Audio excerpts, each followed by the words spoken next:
Mr. President. Are we ready? All right.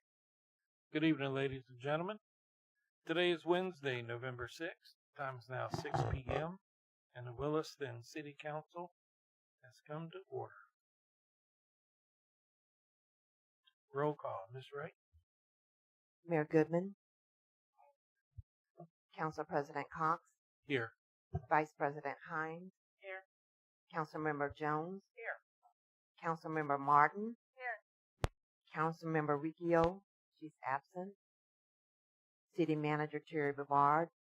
Absent. Attorney Kirsten Ballou. Here. City Clerk Latricia Wright. I am here. And all other staff. Thank you. Thank you, everybody. All right, open in prayer and pledge of allegiance to the flag. Mayor Charles Goodman.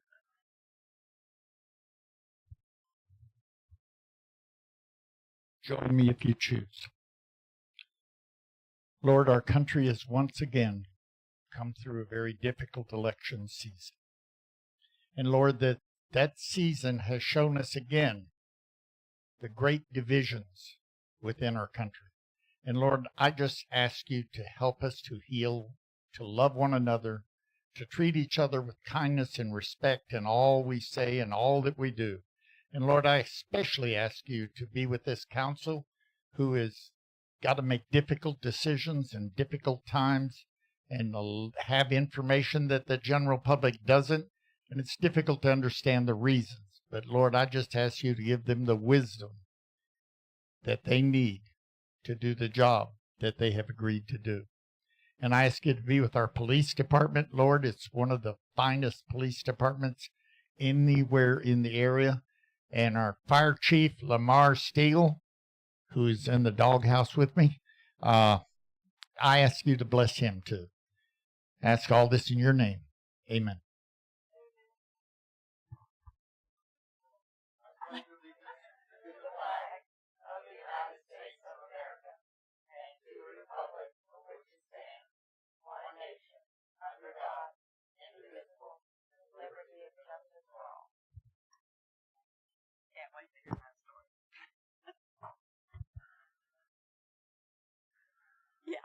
All right.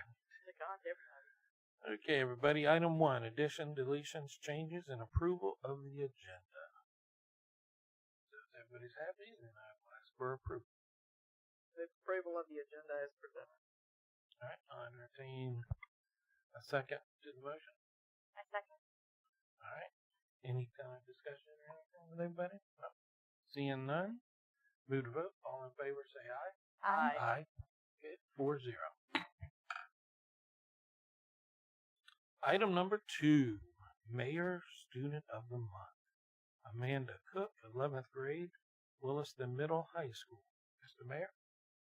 Is Miss Amanda Cook here? I thought it was going to be you. Please join me up here at this table.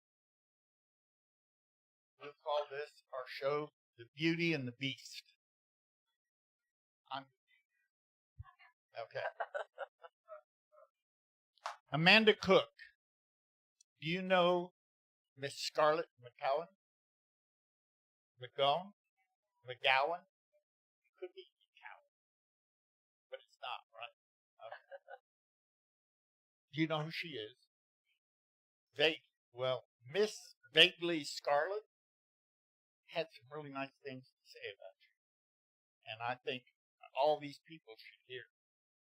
Amanda has become a leader, both in our flame class and in high Q. What's a flame class? That's not what it was when I was a child.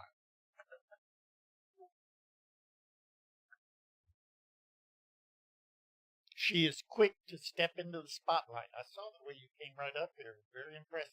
You're not easily intimidated, are you? But also helps to guide peers that are struggling. Amanda has excellent grades and a great attitude all around. Good job, Amanda. Could I have a hand for this fine young lady?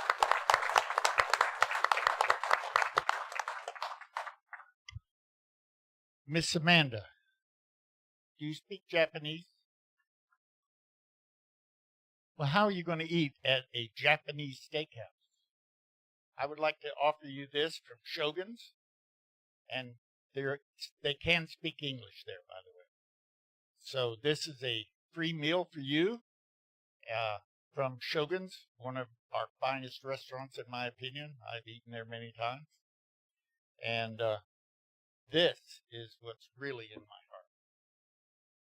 This is the Outstanding Student Award, presented by Charles Goodman, Mayor of the City of Williston, Florida.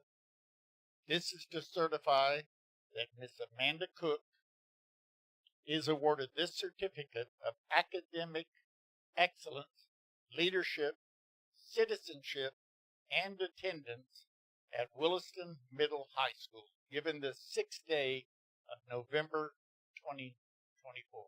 Amanda?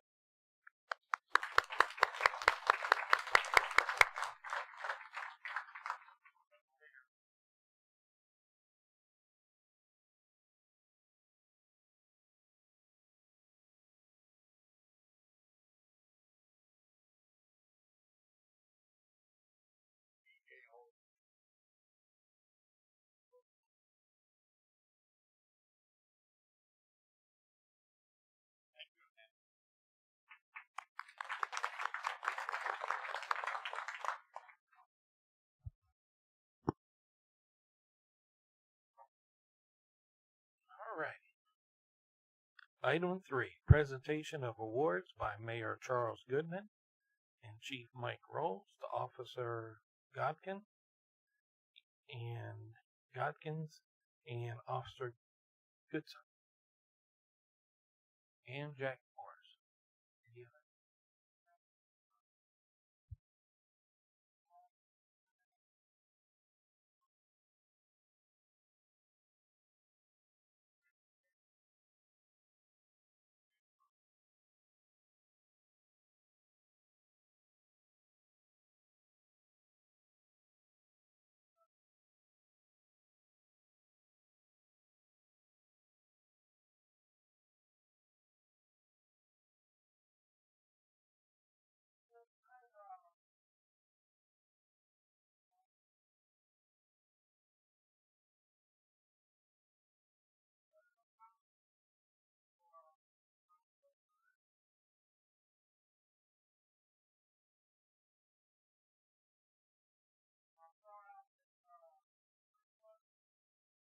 Chief.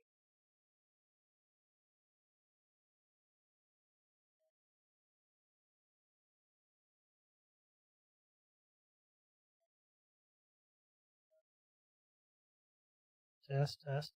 I'll start off first with the case that started here with Officer Goodson working a Signal 10 case from one of our local churches here in town. On this night, y'all step in if I say something wrong. On this night, we got a report of a stolen vehicle. The vehicle was later involved in a crash. The suspect fled from the vehicle. Later on, through great teamwork and great communication, Officer Goodson and Godkins notified Deputy Jack Morris from the Levy County Sheriff Office. Deputy Morris was coming through town and seeing somebody that matched the description of the subject that they gave the information on. He engaged the guy. The guy appeared as if he was going to come and do what Officer Morris advised him to do, and then he fled on foot. Foot chase ensued between Deputy Morris and the suspect. Some things transpired between that foot chase. I don't think I'll tell that part because I don't want to embarrass him. But Jason and Stacy came and gave chase as well of the suspect, at which time he was apprehended. They went back and continued the investigation, not just of the stolen vehicle, but when doing this foot chase, they also noticed that the guy was carrying a backpack. So he dumped the backpack over near the Little Ones Daycare Center. They went back and found it. The backpack had U.S. currency, 98.9 grams of marijuana, and a ski mask. So thanks to the great work of these officers and the great teamwork that we have with the Levy County Sheriff Office, this is one bad subject that's off our streets.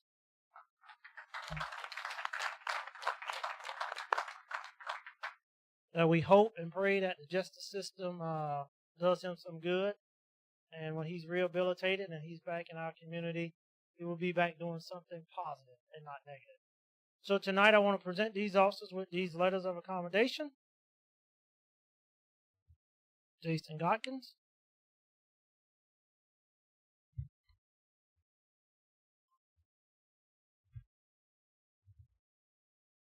Stacy Goodson. And Jack Morris. Thank you.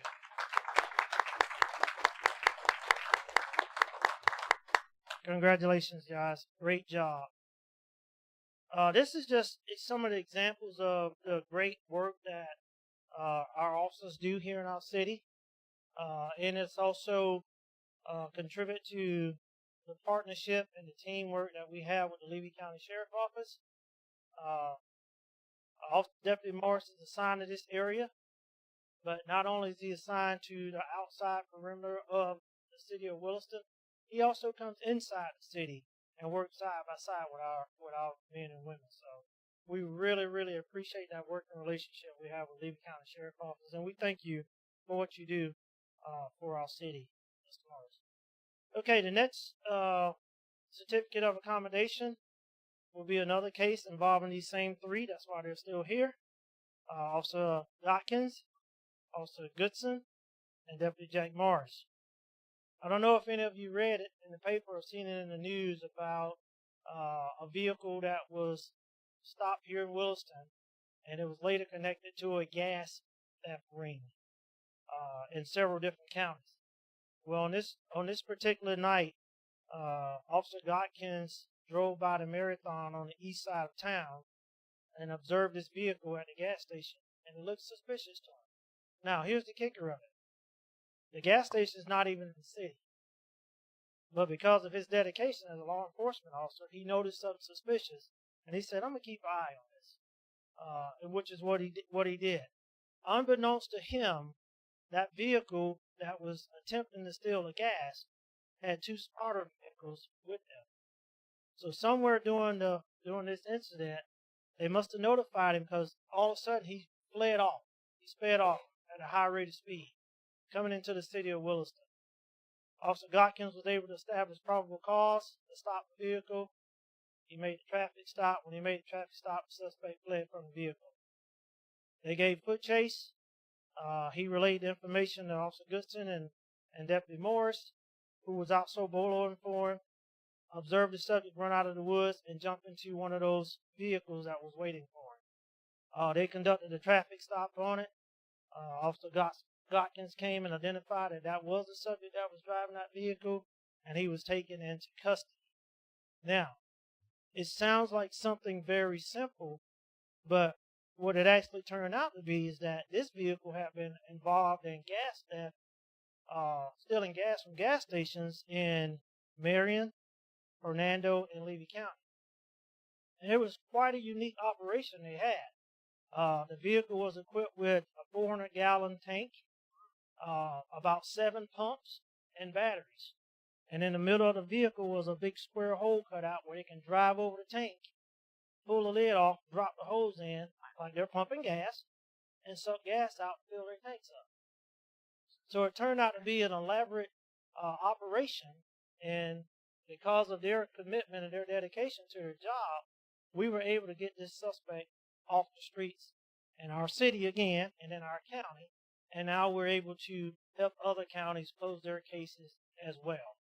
Now, the funny part about this whole story is when you look at the photo, which I wish I would have put it up, it was hard to deny that you were stealing gas when you got this long black hose sticking out the bottom of your car, and as you're fleeing away from the officers, the hose is back there flapping around. So it's pretty hard to deny that, but these guys and girls, once again, working together for the betterment of our city and for the betterment of our county, was able to take this individual off our streets. And now I want to I want to compliment them on a job well done, and I want to present them with another certificate of accommodation for their great teamwork and their great effort in preserving and protecting our city and our county. So, Officer Dawkins, thank you, sir.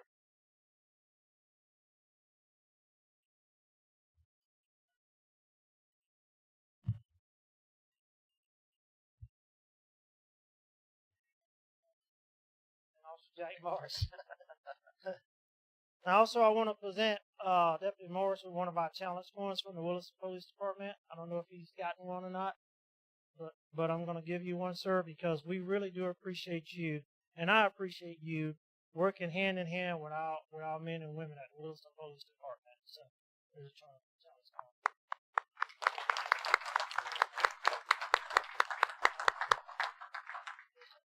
I got one more thing, and this is for Officer Dawkins, and I'll read it real quick, and it's from the Sheriff, Bobby McCallum.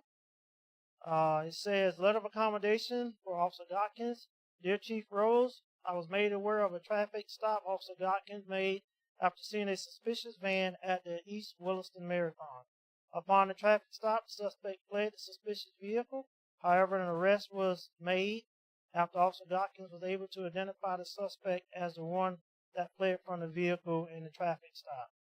The suspect van was equipped with large fuel tanks, suction hoses, fuel pumps, batteries. Officer Dawkins' investigative efforts led to probable cause for the traffic stop, which revealed a fuel theft ring from Marion, Hernando, and Levy County Sheriff Office. Officer Dawkins could have easily overlooked the van, especially with it being outside the city of Williston. This letter of accommodation is to Officer Dawkins for a job well done. Please extend my thank you to Officer Dawkins for going above and beyond. And it's signed by the Sheriff of Levy County, Bobby McCallum.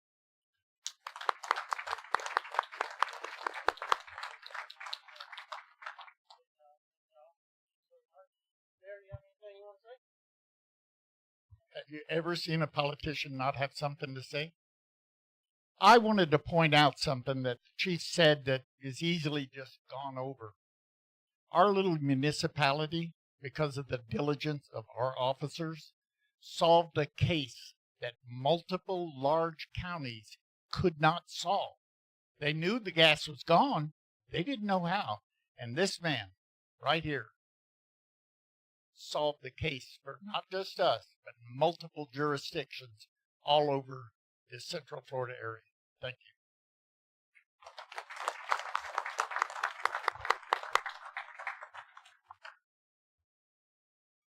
All right, that'll be it for me. Thank you.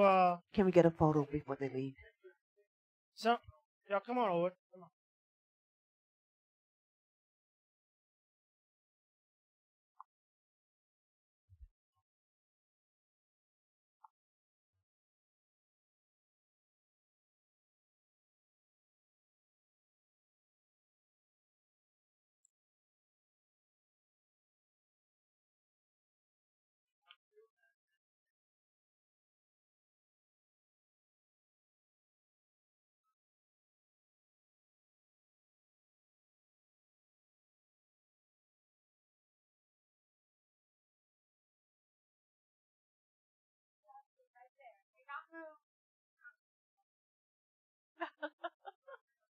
Got families out there.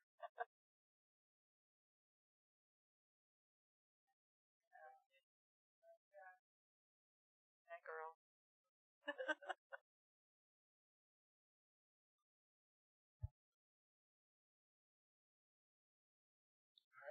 Thank you, Chief Rose. Okay, item 4, public participation. This is your first of 2 opportunities to address the council. At this time, anyone in the audience can come to the podium and speak for 5 minutes on any topic other than what's on the agenda. Please state your name and residency. I'm Joel Finney. I usually complain about everything, but hey, I just want y'all to know, I want to say thank you, Jonathan and Donald. I just never seen John Henry Park look so good. Just I usually have to call the city to have them clean out the dish by my house or anything. Just everything's getting taken care of. I don't have to call. Just everybody's doing their job. Great. Shout out. Thank you. Okay. Anybody else?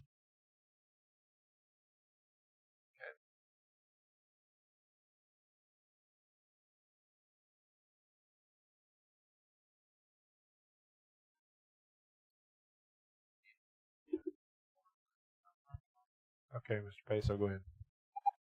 Hi, yes. Good evening, ladies and gentlemen of the City Council.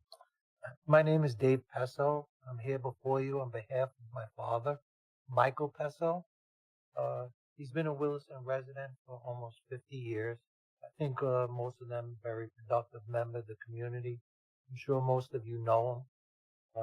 Unfortunately, about 12 years ago, his wife tragically died of cancer, Rebecca Peso. She was also a very important part of the community.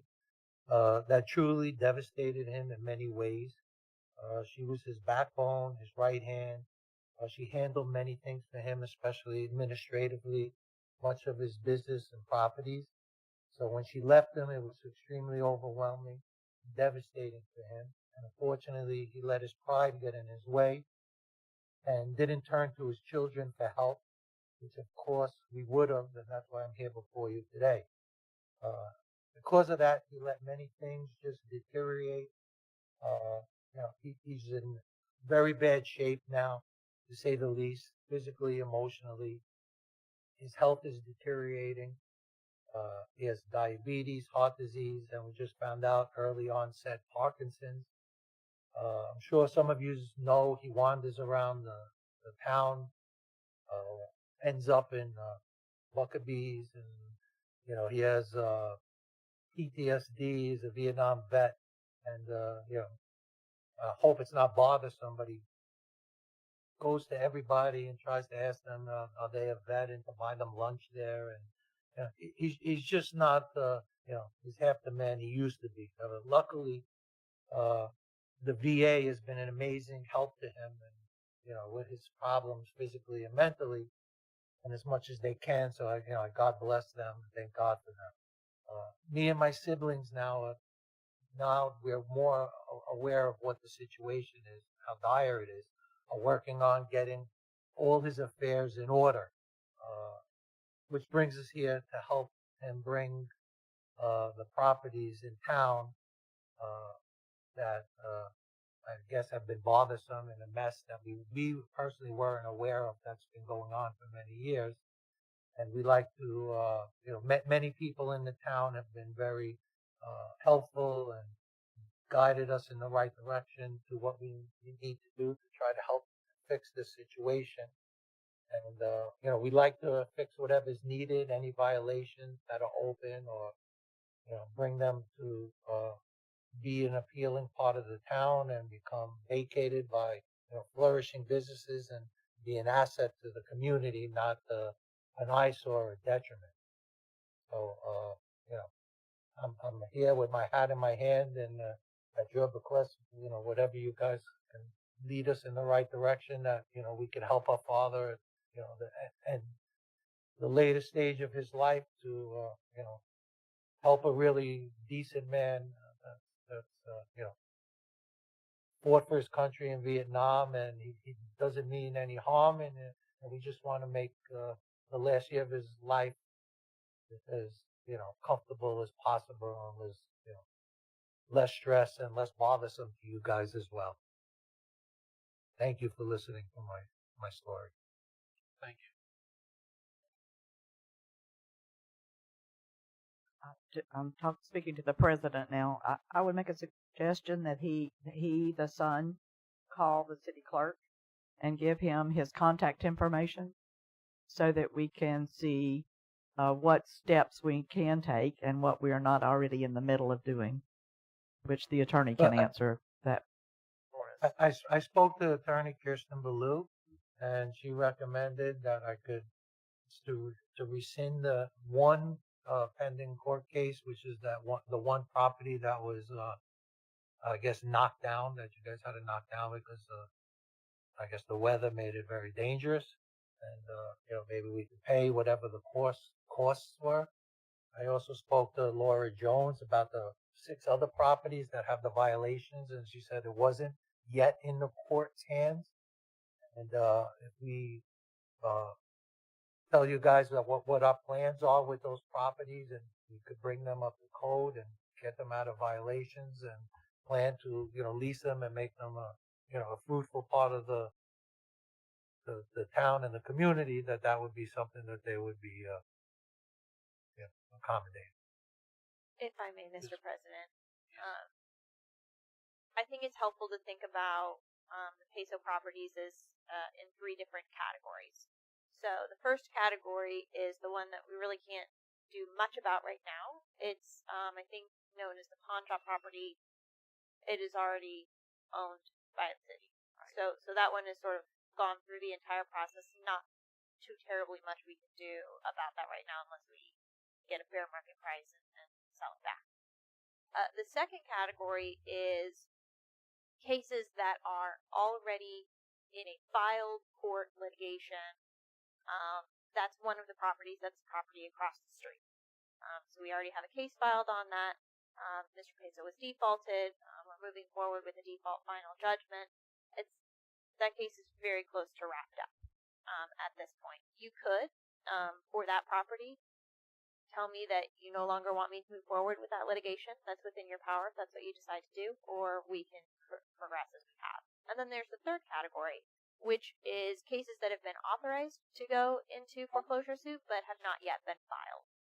So you could also advise that you do not want us to file, you want me to wait to file, you want me to move forward with filing. It's very much up to you, but those are sort of the 3 categories of properties that you have in this area and your options within those categories, if that's helpful.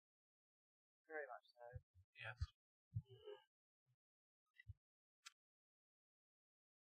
Mr. Mayor. Thank you, Mr. President. I have known Mike Peso for a number of years, and he is a contrary, difficult man. He also loved this city for many, many, many, many, many years. He is, as his son told you, has went through a great deal of things. I have talked to him several times. We have been trying to, the police department and myself, have been trying to get him the help he needs. He gets angry. I submit to you that he is a Vietnam veteran who is suffering with PTSD as a result of his service to this country. And I've stood up for him in the past, and I will stand up for him now. I understand the city had to do something because he would not work with the city. The city had tried forever to work with the man. At least now they have cooler heads, and evidently he is giving his children the go-ahead to try to resolve his issues. You cannot deal with Mike Peso because he is too schizophrenic. I would not call him volatile, but you can. I would. I would call him schizophrenic. He is the nicest man around, and he gets really, really, really angry. And so I would suggest that it would be in the best interest of our city not to continue in this foreclosure that I was never fond of in the first place, but I understood because you could not work with him. I could not work with him. I could, he never got mad at me, but he would not listen to me.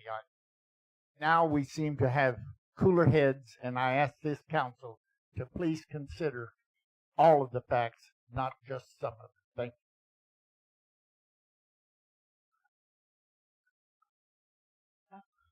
Okay. Jones. Mr. President, if I may, before I know that this is supposed to be public announcements. It's not supposed to go on as a discussion.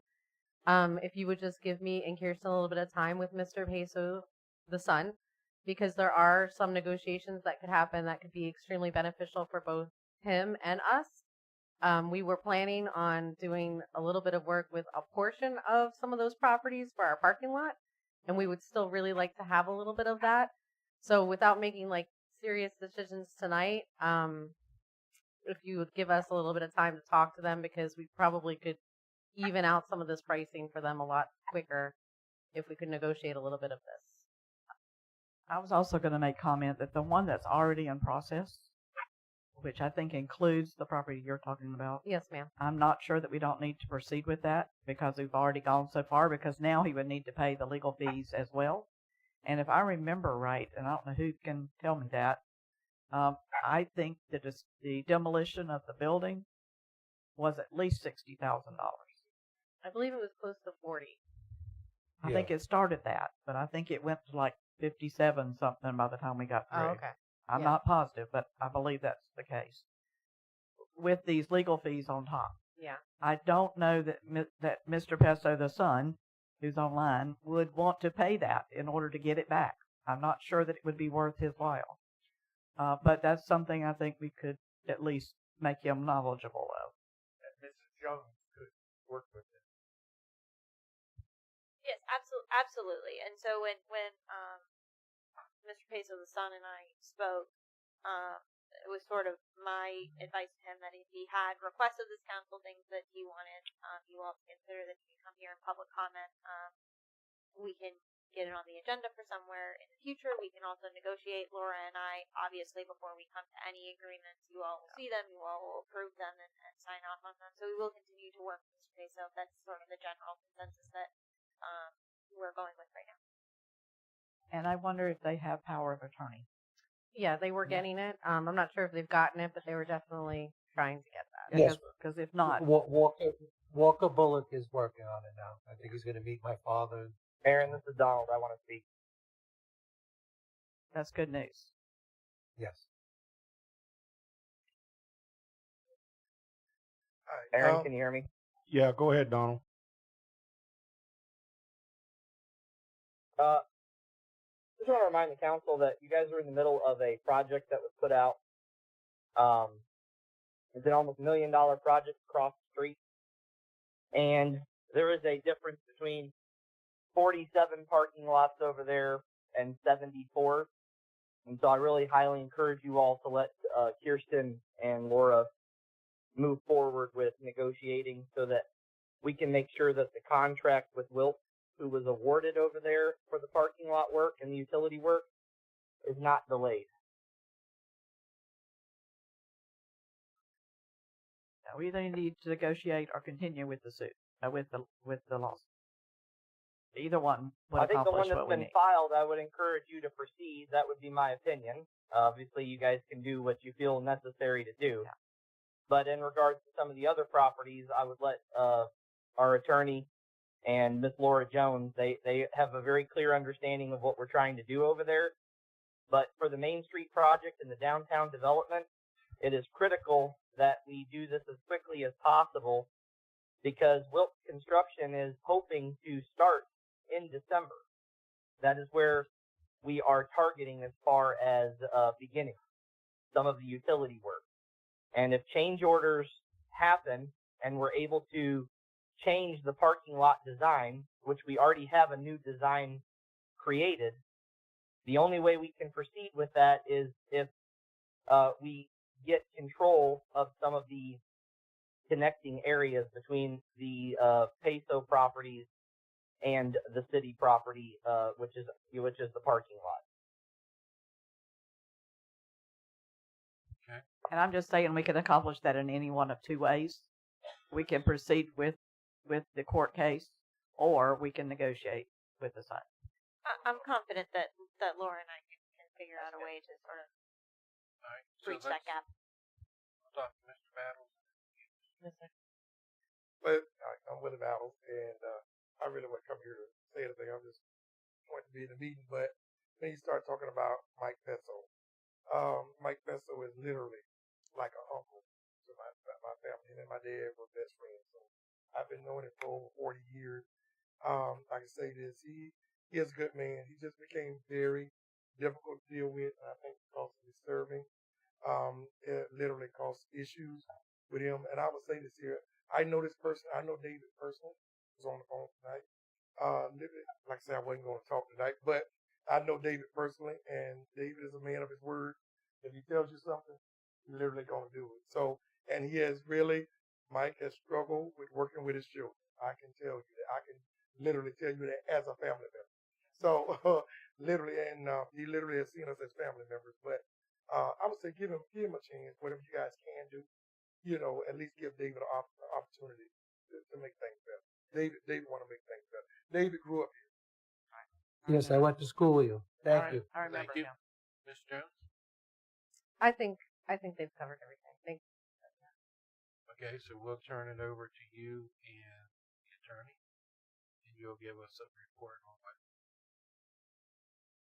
resolution or whichever. Absolutely. Thank you. Thank you for your time, guys. God bless you. Anybody else? Okay. Item 5, consent agenda. These are the council minutes from October 22nd, 2024, and Resolution 2024-123, authorizing the adjustment of the city clerk. Just for clarification, it's the city clerk's salary, not the city clerk herself. I was going to say, if you need a phone cracking, I can do it for you. It did read. I would make a motion to approve the consent agenda as presented. All right, can I get a second? All right. Okay, any other discussion with it? No. All right, seeing none, move to vote. All in favor say aye. Aye. 4-0. All right, updates. Staff and board and council updates. City manager Terry Brevard. He's not here. He's online. All right, Terry, would you he like would to like to speak up?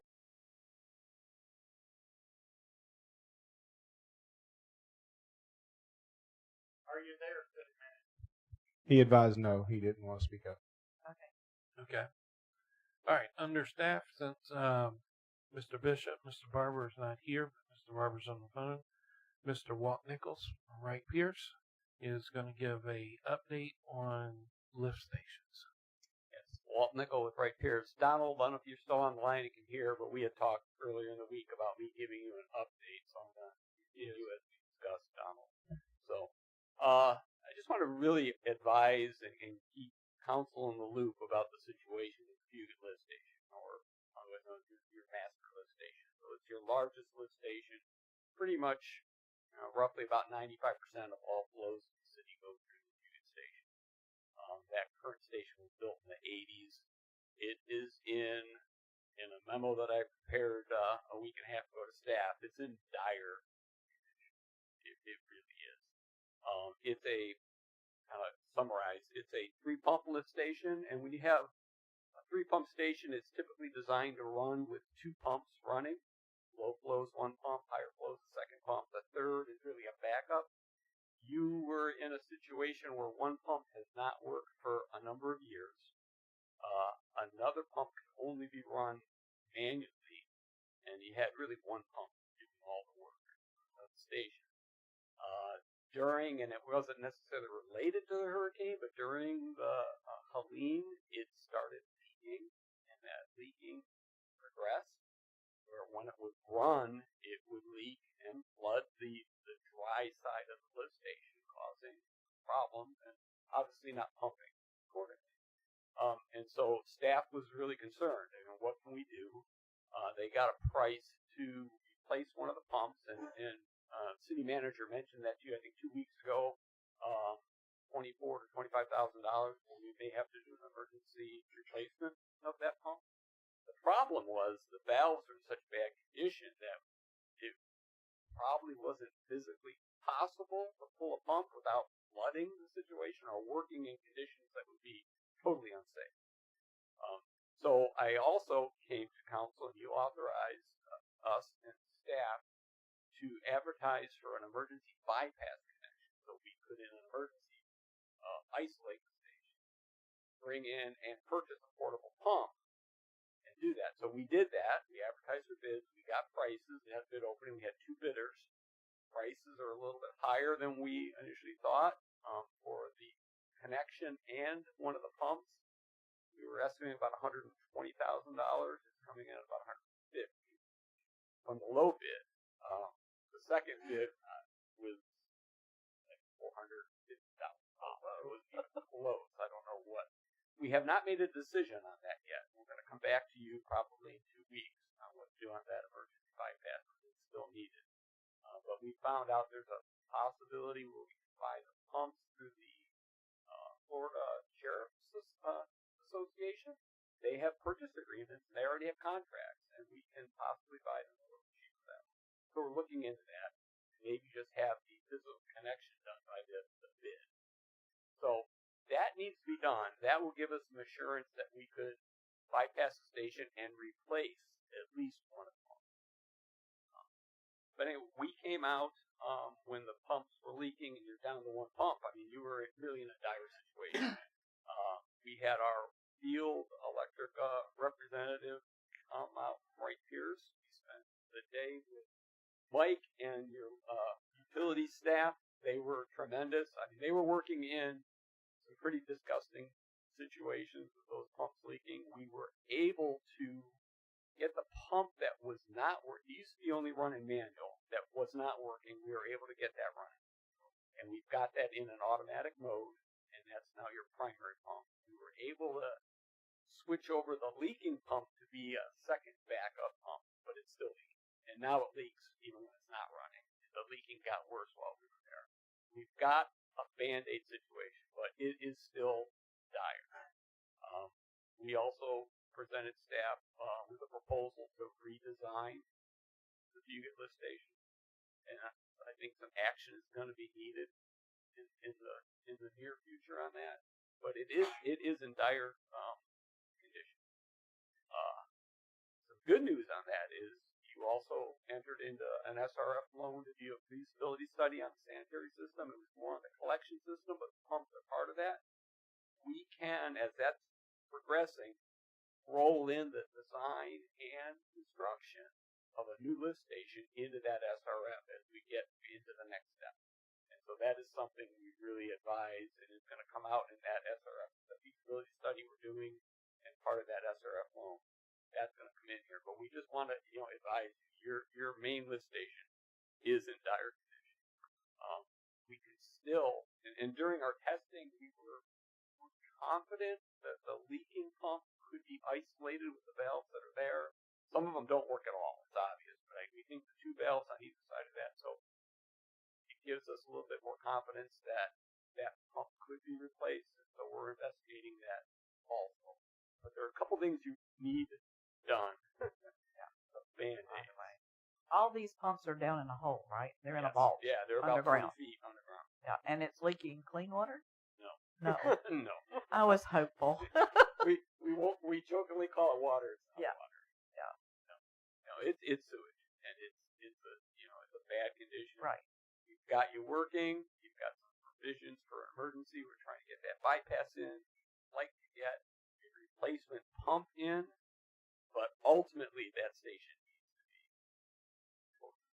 the electrical controls, the pumps, the valves, everything in there. We authorized the pump, didn't we?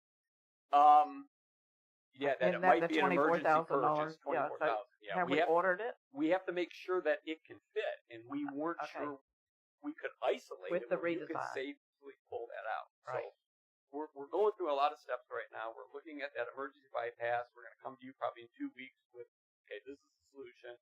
Most likely it's going to be, let's have the contractor do that connection, but we hopefully will have an agreement or a price from the Florida Sheriff's Association where you can piggyback on their contract. I think you're going to save some money on the pump, the portable backup pump. And so that we're going to come to you hopefully in 2 weeks. We still need some staff discussion and talking. And then we have to make sure that pump that they got a quote on really does fit. It's got to fit precisely. It's got to be a fast, pull the pump, put it back in. Type situation.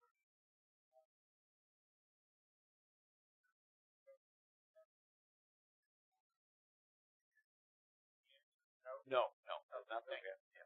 Do you know how long it'll take to get it if it does fit and you do order it? Yeah, there was, I think, a 6 to 8 week. I think so too. That's why I was worried about it. So, I mean, we've got, I'm feeling much better than we did 2 weeks ago Yeah. before we were there. Yep. We've got at least 2 pumps running. And so it's working. I think when I talked to Donald, they haven't had any issues so far. It's working. We need to monitor it. But yeah, it's in a dire situation. We're going to need to do something. We've got some Band-Aids, and ultimately it needs to be replaced. I have a question. The emergency bypass that you're referring to, that's not portable. Well, there's a portable pump that goes with it. There's a physical connection that we need to make on the force main, dig it up, make these valving connections so they can put that portable pump and connect to it and pump around the station. That physical connection needs to be constructed by a contractor. Like a pump bypass. Yeah. And then this is a portable diesel pump that's on a trailer. We requested prices for 2 of them. One is obviously needed at Fugit, but we also got a pricing. They have a need at the wastewater treatment plant also.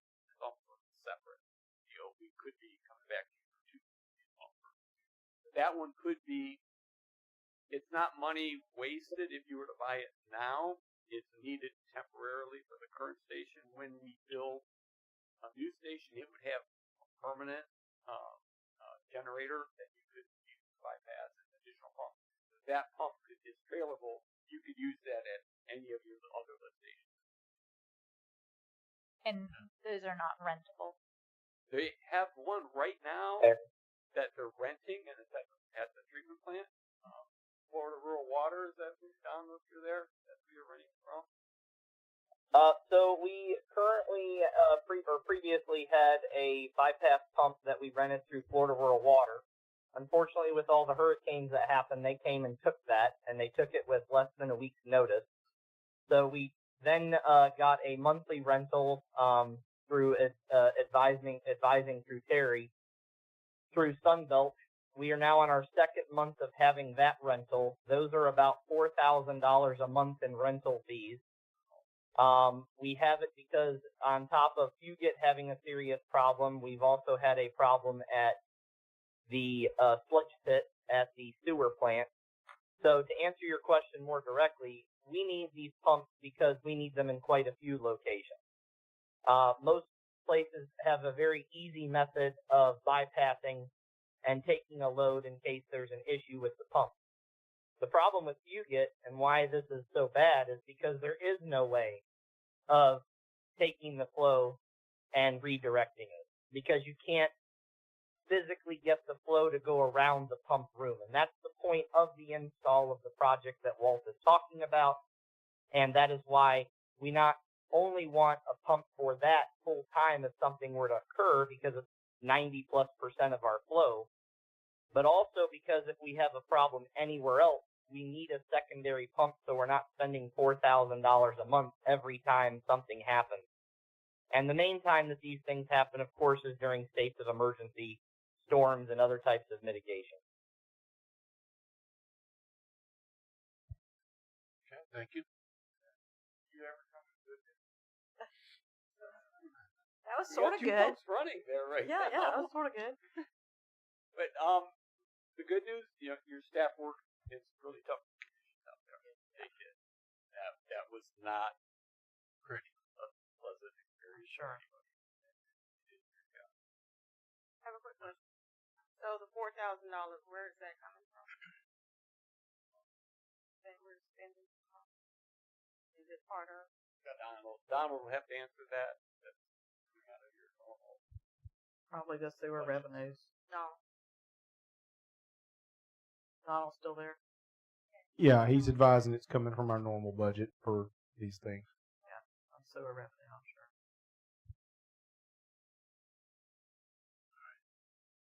Thank you, sir. Staff? Anybody else got anything? Please take rolls. So recently we had a DNA field take back here in the city of Williston. It was on Facebook. And the DEA field take back is where residents get a chance to bring their old medications and turn them in. On that day, we took in 20 pounds of medicines at the PD.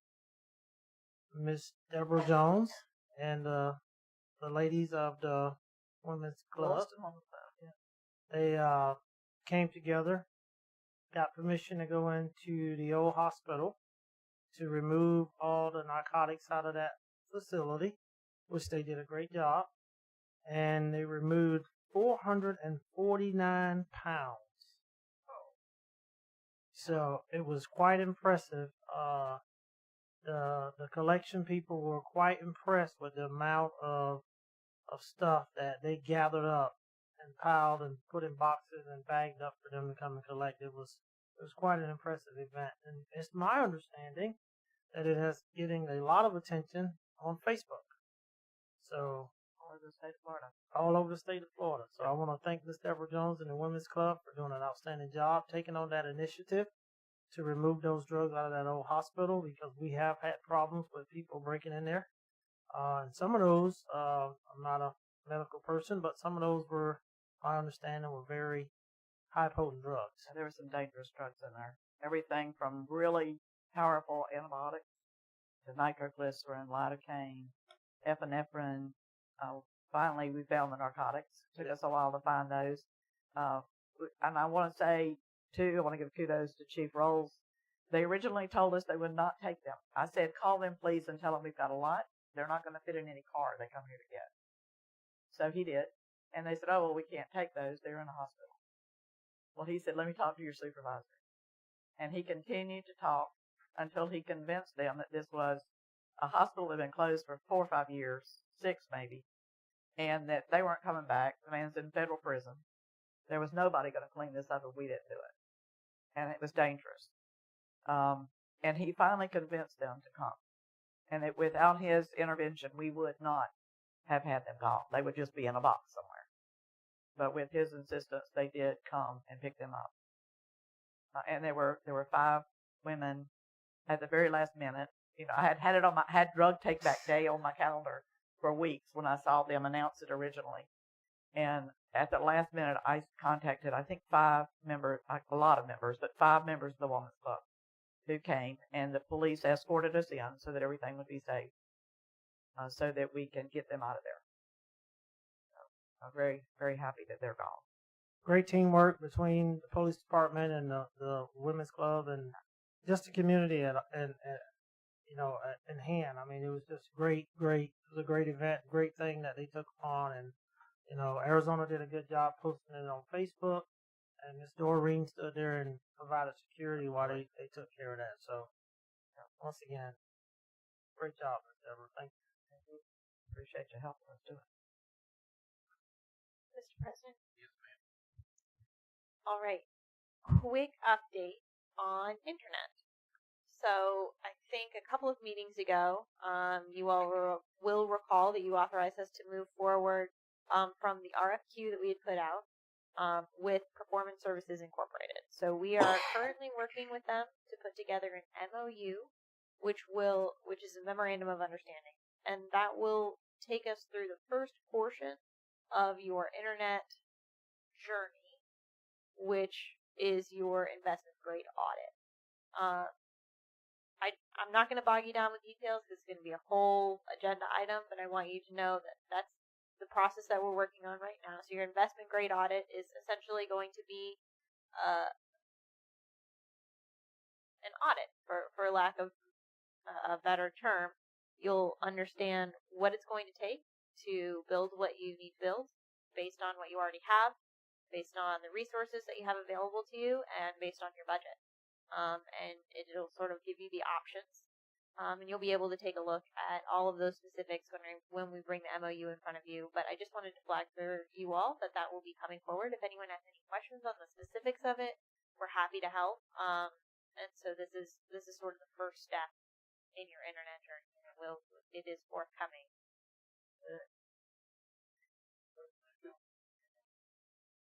So right now, I think, and we're still in negotiations for the MOU. It's a bit of a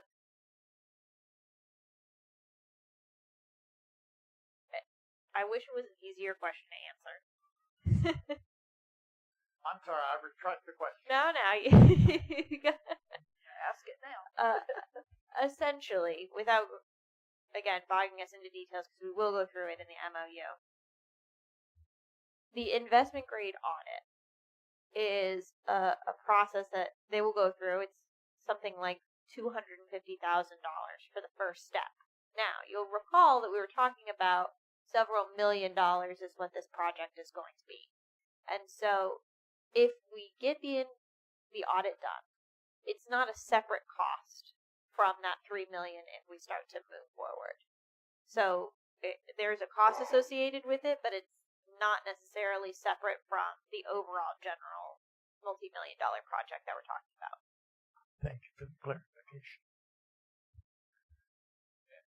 Staff, anybody else? Ms. Jones? I wanted to make the announcement that we still have openings on the Community Redevelopment Agency, the Planning and Zoning Commission, and the Code Enforcement Board. I do have a handful of applications, which is great because sometimes that doesn't happen. I'm going to bring them all to you in January to make the decisions about where you're going to appoint different citizens. We did have a lot of requests, which I know that some people heard, if they could have a seat on 2 different boards. And Kirsten advised us that the Attorney General says, no, we can't do that. So some people are going to be shifting around. So probably the first meeting in January, you'll be getting hopefully a pile. And if anybody else wants to apply, please do. I don't have anybody applied yet for code enforcement. And a lot of my code enforcement board wants to move to one of these other seats. So, but in January, you guys should see multiple applications, which you've never seen before. So we're very excited about that to make the decisions about where to appoint people. All right. But we're going to have them filled this time. Okay. Thank you. Anybody else? All right. Council.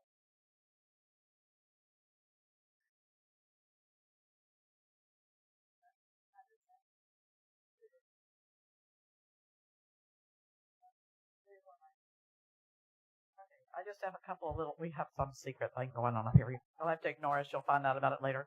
I only have a couple of little things. I know is it Pothole Tuesday we have, or is it Pothole Thursday? Friday. Right, Pothole Friday. Okay, a pothole I would like to put on the work plan if somebody would write this down. I know that person's not here, but if somebody could give it to them. Are you saying pothole like in the road? Yes, sir.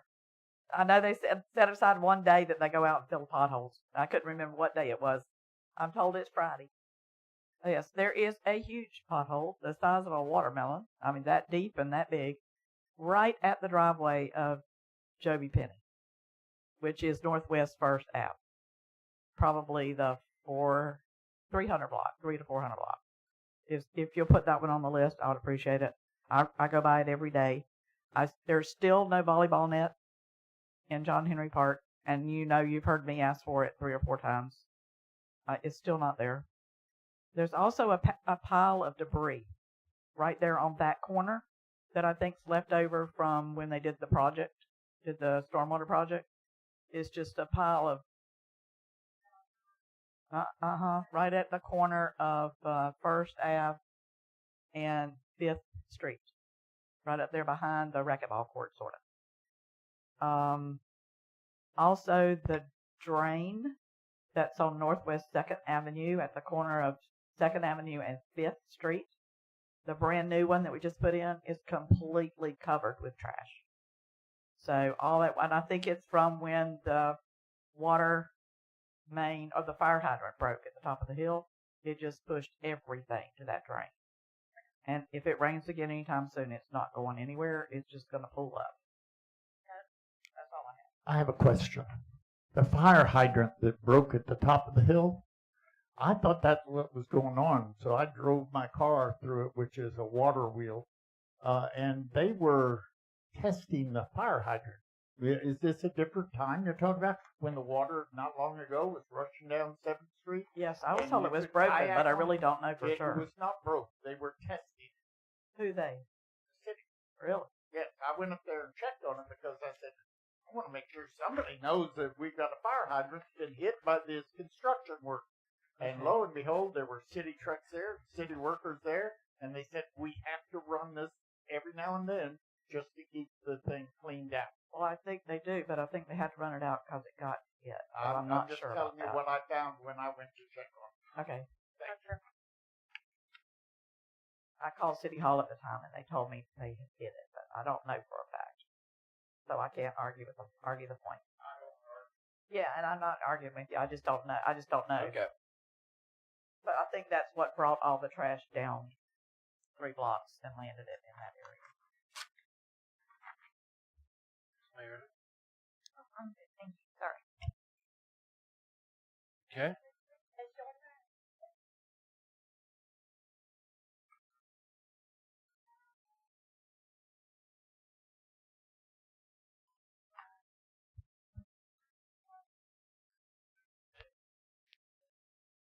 There's the money.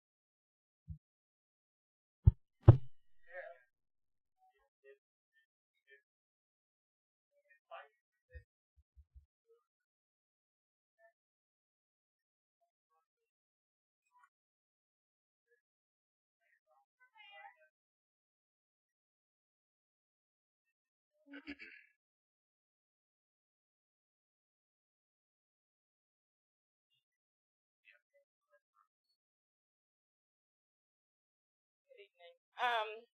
So I have a tribute for our mayor, from the Florida House of Representatives, and it reads, whereas on the 3rd of March in the year of our Lord, 1845, Florida was designated the 27th state in our great nation. Whereas over that time, 91 sessions of the Florida House of Representatives have been gavelled in to do the business of the people of our great state.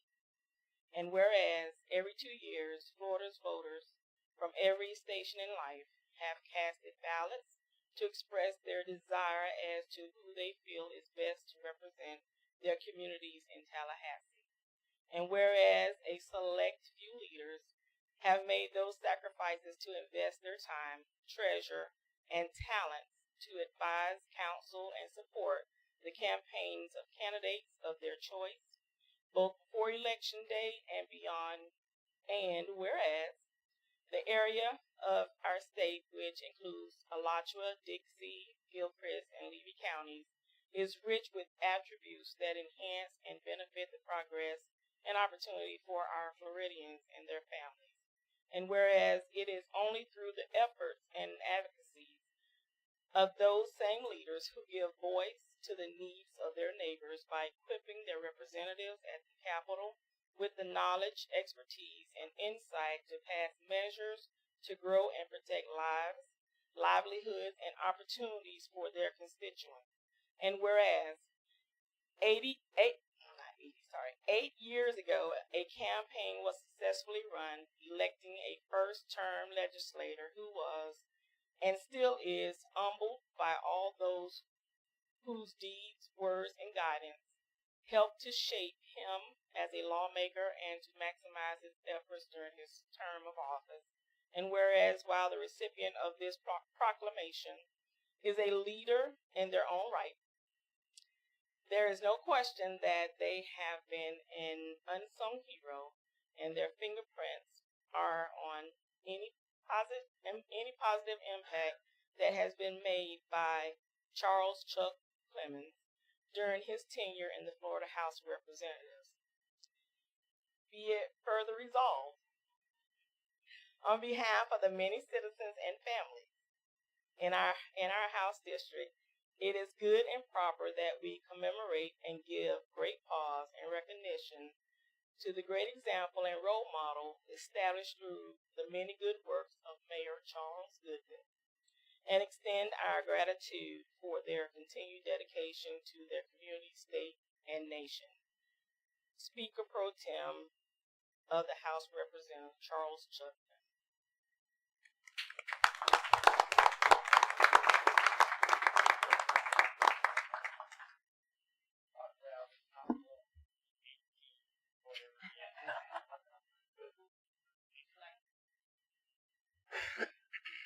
But I sound like one of the students, don't I?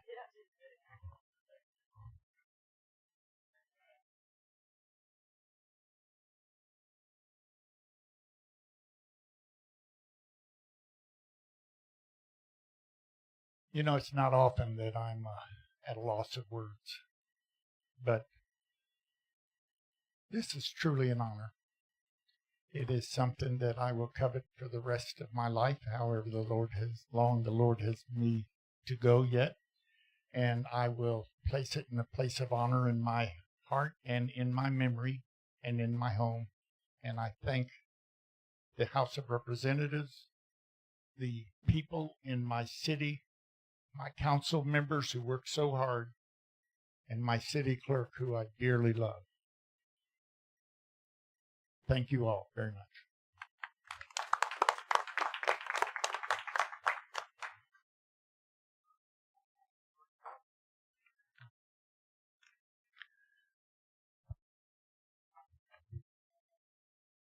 All right, Mr. Mayor, you got anything you would like to I think I've say? said quite enough, sir.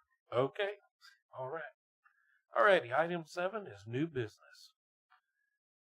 Letter A, presentation by Jeff Iannuzzi, business manager with Novo Global. Council President, if I may. Jeff is from Nova Global. He's the one that prepared the traffic study that I presented to you at a couple council meetings ago. He's here today to talk a little bit about that and to tell you a little bit about the process of how he came up with that study and his drive on the safety in school zones. Okay. Yeah. Thanks, Chief.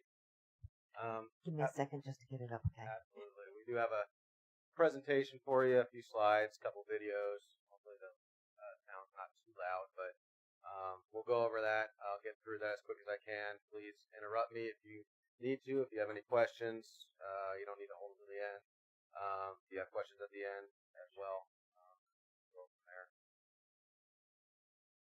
I do appreciate the time that the City of Williston offers me to present to you all and to your community as well. Thank you very much.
Last day of the rest of my life, I wish I would've known cause I didn't kiss my mama goodbye. I didn't tell her that I loved her, how much I cared. I thank my pops for all the talks and all the wisdom he shared. Unaware, I just did what I always do.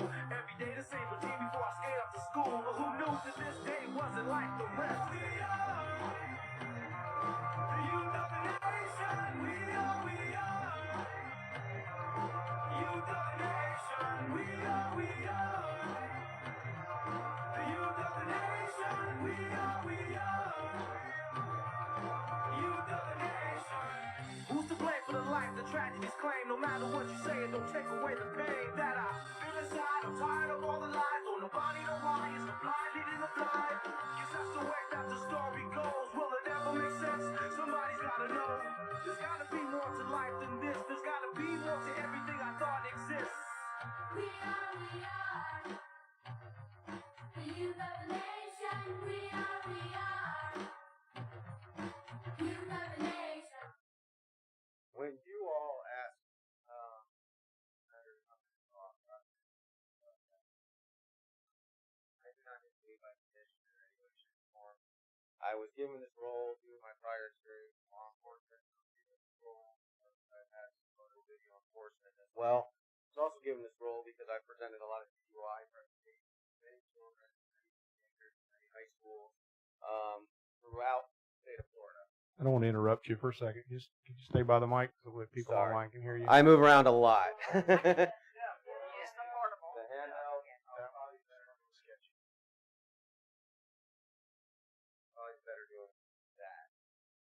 Because I do move around a lot, and I'd rather move around than stand behind a podium.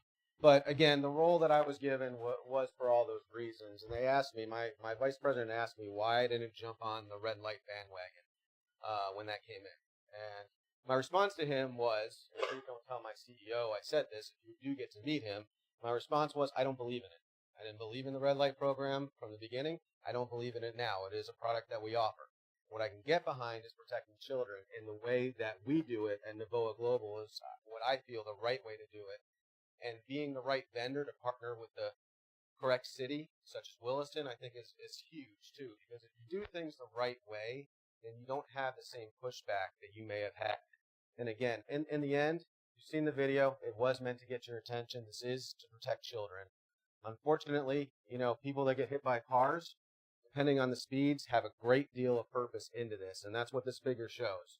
Okay, so the higher the speeds, the less likely you have of survivability by, this is pedestrians, but it's really adults.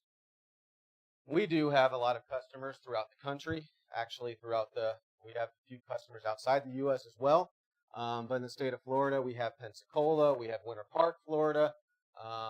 We do have a number, or the city of Orlando, we actually do their railroad crossings there for the city of Orlando, and now we're actually working with Brightline as well. We are a Florida-based company. I'll get into that in a moment. But we do have our nation's capital, Washington, D.C. We do stop sign enforcement for them, an oversized vehicle there.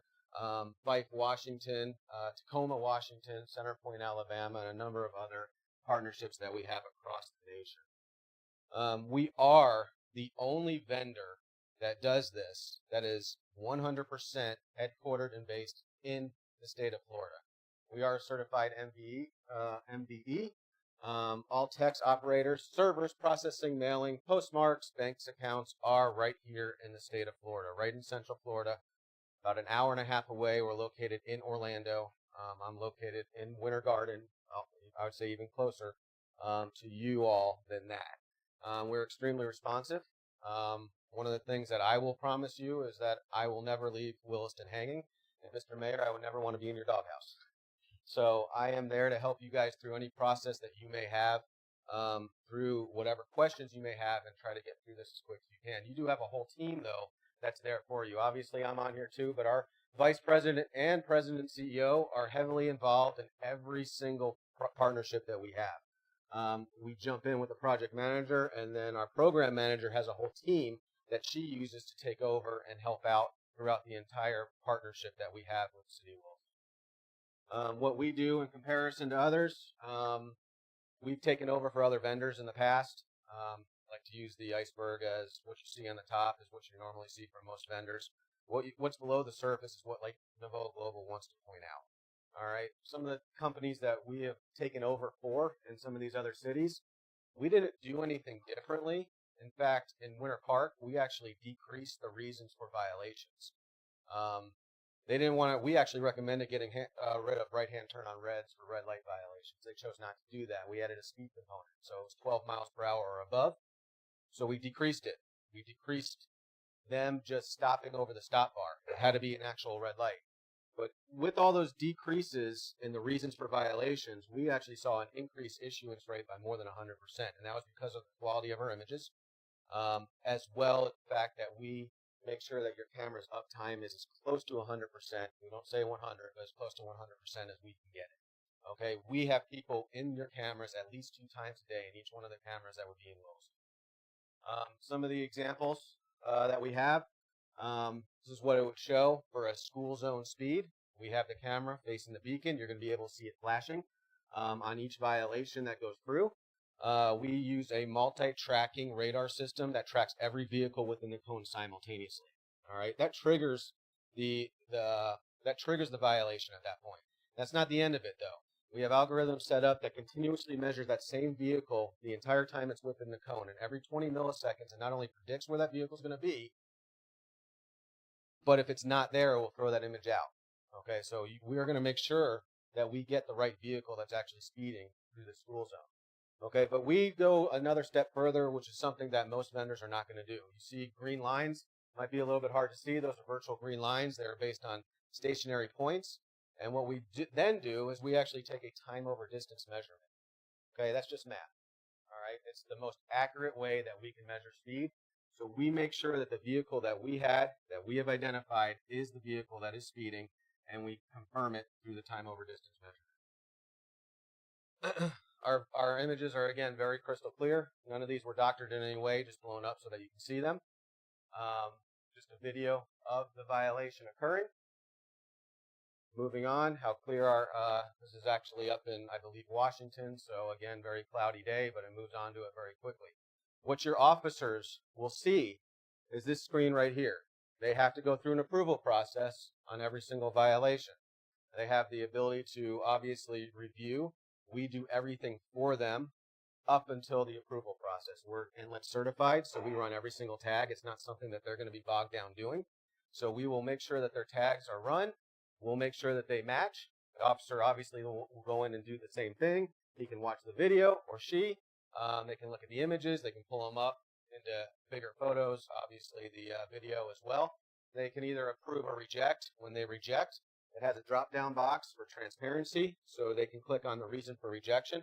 And we actually also have a supervisor approval button on many of our partnerships as well. So if it's like Levy County Sheriff's Office going through, or an ambulance, something along those lines, and you don't want the officer actually making the approval, then it will go to a supervisor to approve, and then they can choose whether or not it's going to actually go through as a violation. It is 100% the City of Williston's choice on what is a violation and what is not. That is the great thing about Navoa Global, is we're not going to tell you what a violation is. We're going to respond to what you feel the violation is, and that's the important thing. We don't respond to stockholders. Our CEO owns the company outright. So he can make a lot of business decisions that normally wouldn't go through to some companies that obviously would to stockholders and things along those lines. Again, just more images. This is one of our accounts, and I believe this one is New Mexico. Again, just crystal clear quality. Our photo, or our de-armor system, as we call it, is very compact. Okay, this is not a Christmas tree of bars and lights and cameras that are going to be up all over your city or in the 4 locations that we looked at possibly for the actual school zones. They're very compact. They can fit on any pole. And we will make sure that they are obviously working on a regular basis. Yes, sir.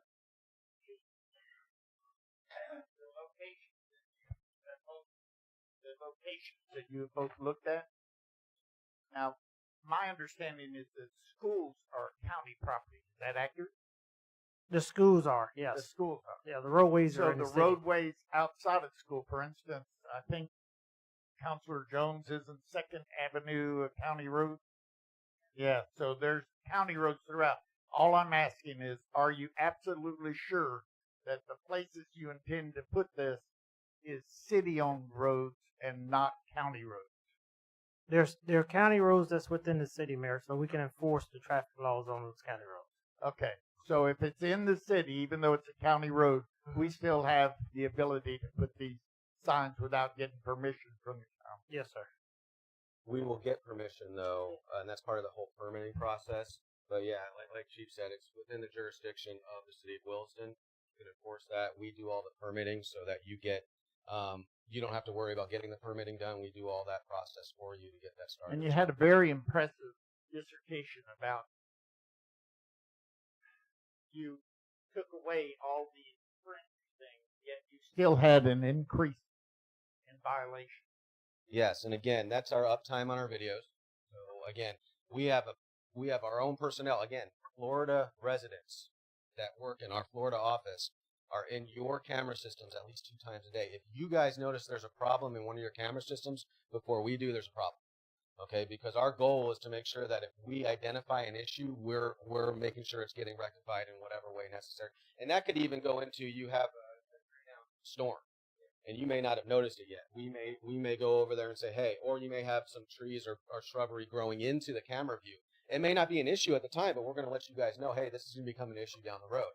So those are some of the things that we will do to partnership with your city so you guys can get that taken care of so there's no downtime there either. So you're saying that your company will have somebody at every one of the cameras twice every day. At least 2 times a day, you will have somebody come into your camera systems. If we're talking about 2 school zones, that would be 4 cameras. You'd have somebody in your systems at least twice a day, checking to make sure that they are operating and functioning properly. That's not including the people, the Florida residents that are in there approving violations as well. So you still have other people that are approving violations. You also have people in the call centers that may go into your cameras as well if somebody calls in and wants to review something along those lines. But yes, we jump in and we make sure that as close to a live feed as we can get based on cell phone coverage and things along those lines, that those cameras are up and running at least 2 times a day. Okay. I'm sure my counsel will be very interested in. Okay, and I'm going to get into that too. Real quick on investigative benefits. We have helped other jurisdictions solve criminal acts. This was in Tennessee. The family, I'm not showing this to impress you on our video quality either. We have 10 days where you get high definition video and up to 30 days, which we can actually increase for standard definition. This is a standard definition. Okay, and I show it to you again, not to impress you, but to show you that at some point you're going to actually still be able to read the tag number. Okay, so that is a gun sticking out the window. Basically, the suspect shot into this Cadillac. The victims of this crime did not see the bullet hole. They heard the shot, but did not see the bullet hole till probably about a week later.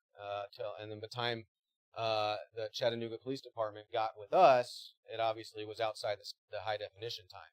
But we were still able to help them and assist them in locating the suspect vehicle, get them a tag number, and obviously the evidence that the bullet hole is also in them. So there's other benefits to this as well. We have 24/7 cloud-based recording that goes along with every single one of our cameras as part of the program as well. Again, this is Florida. This is Belle Isle. This is a motor. So he lived, but this is right here in Florida. He actually lived. Public awareness campaigns, we do that for you as well. Okay, we want a partnership with your city. Okay, we don't want any of your citizens to be surprised about, hey, this is what's happening. Okay, we want them to know. We want them to get the buy-in. We want them to slow down in school zones.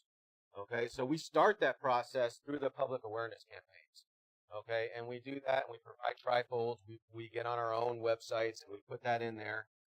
And we provide you those same materials to either put on your own website or modify them as you see fit. And then therefore, we're getting that partnership in there. And there's also a 30-day warning period as well. And we usually see a very significant drop. And again, we want that community buy-in. And what you're going to see with the speed study, which we'll talk about in a moment, is a lot of the ones on Southwest 12th Avenue, and the chief and I discussed it. I don't believe those are citizens of Williston. I believe those are people that are cutting through your city, moving very quickly. I think what was the top speed? 90 miles per hour? 93 miles per hour through your school zones where your kids are going to school throughout the day. I didn't even look at the speeds outside of school hours. I'm just talking about beacon times and while kids are in school. Okay, so obviously there was quite a bit of issues there. Not so much on South Main Street. Still violations, but not nearly the speeds and not nearly the issues that you saw on basically your cut through. And Main Street can also be a cut through from 27 down there. If there's a problem on 27, they might get routed through there. It's during the middle of the school day. You don't want those people moving very quickly through those areas either. So the driver review that we do, we have a website dedicated. And like I said before, we have our own call center set up. They're Florida residents that answer the phones. And they're located right here in Orlando, in Central Florida. But each person that gets a violation, they can jump on here. They can put in the license plate and the PIN. They can go in. They can see the same video that the officer reviewed, the photos. They can request for a court hearing right on there. They can do the declaration of non-responsibility if they choose to do so. Or they can just pay the fine right then and there. We make it as easy as possible for them to do all that. And we also have a way that they can actually produce other documents. So for instance, if the vehicle was stolen and it was speeding through a school zone and they have a proper police report that indicate that, hey, my vehicle was stolen during this time frame, it was entered into NLETS and FDLE and all that stuff, then they can put that in there, and we can save the court hearing from going through that process, and we can go ahead and get that with the permission of the chief and the officer. We can get that violation dismissed. So that's pretty much it right there as far as that goes. Now, you asked about money. Well, first, if one of Chief's officers were to write a ticket in a school zone for 11 miles per hour, and that's our violation trigger speed is 11 miles per hour. A lot of people think that's high. 11 over the speed, over the beacon speed, and obviously during the school time, during the regular speed limit time. So 11 miles per hour over. If it's during school beacon hours, I mean, you're talking, depending on the county, between $300 and $400 violation with 3 points on your driver's license. Okay, this is a $100 fine with no points on their driver's license. Okay, so it's a cheaper fine, much different from the other programs you may have had in the past, but also for a more serious offense, in my opinion. So you're getting people to slow down, and we've shown that it's worked. Okay, we can show you decreases in any of our speed studies throughout time that it has decreased the speed in these areas. So these programs do work, and very rarely do we see a violator get a second violation in the same school zone. Okay, very rarely. I'm not going to say it's impossible, but very rarely. Cost neutral, what does it mean?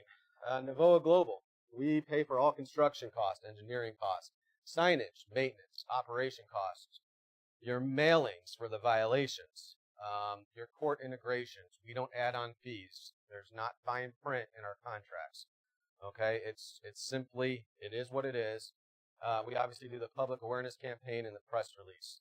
You have an option, which Chief and I have spoken about, to either do a shared revenue type of transaction or a fixed fee. I would highly recommend that you do a shared revenue, because then it is based on each paid violation. While the fixed fee would still be only for paid violations. The issue is with school year not going year round, you would basically get a 12-month plan where you're supposed to pay this much per camera every single month. And then when school's out, those will carry over, and you'll start every single school year in the rear of where you're supposed to be. So the shared revenue works in a number of different ways. That's much better for the city. And again, it is only based on paid violations. Okay, so we've come up with some other numbers and things along those lines. There is nothing that the city of Williston will have to pay to get these cameras up and running and to get them going. Now, there is stuff that Williston will incur costs for. So it's not like, hey, this is the greatest thing in the world, it's too good to be true. There is the officer time and the court costs that are going to be doing that. I mean, obviously the shared revenue is paying for each violation or that fixed monthly fee, but the officer's time and court costs, you're going to have some attorney's fees and things along those lines to look into not only the contract, but you're going to need to develop a city ordinance, which I have provided some examples of as well. So there is some time that you're going to have to put into this, but overall we're going to incur the majority of cost to get the program up and running and for the continuous operation, so that the only thing you are doing is paying for items through the shared revenue on paid violations. And that's a big thing. The violation has to be paid. So it's not like if somebody takes it to court, the citation gets dismissed, you guys are going to owe Navoa Global anything. We don't get it, you don't get it. We're not collecting any of that stuff for you on that end. Okay? Again, Central Florida located. I believe we are the correct solution for you as far as that goes. And just a little bit more about us, and then we'll be done. If you have any questions. Jeff, can you talk about a little bit of the revenue that you spoke about early on the paid violations, the 20%, 30%, whatever it may be? Yeah, so what we've come up with, and we base it on a number of different things there. Our shared revenue is going to be based on, obviously, first and foremost, the speed study.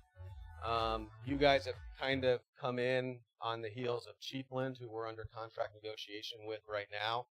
And because of that and that partnership that we're building there, and as well as a school zone speed study, we've come up with some numbers that are consistent with what we're providing to Chiefland there as well.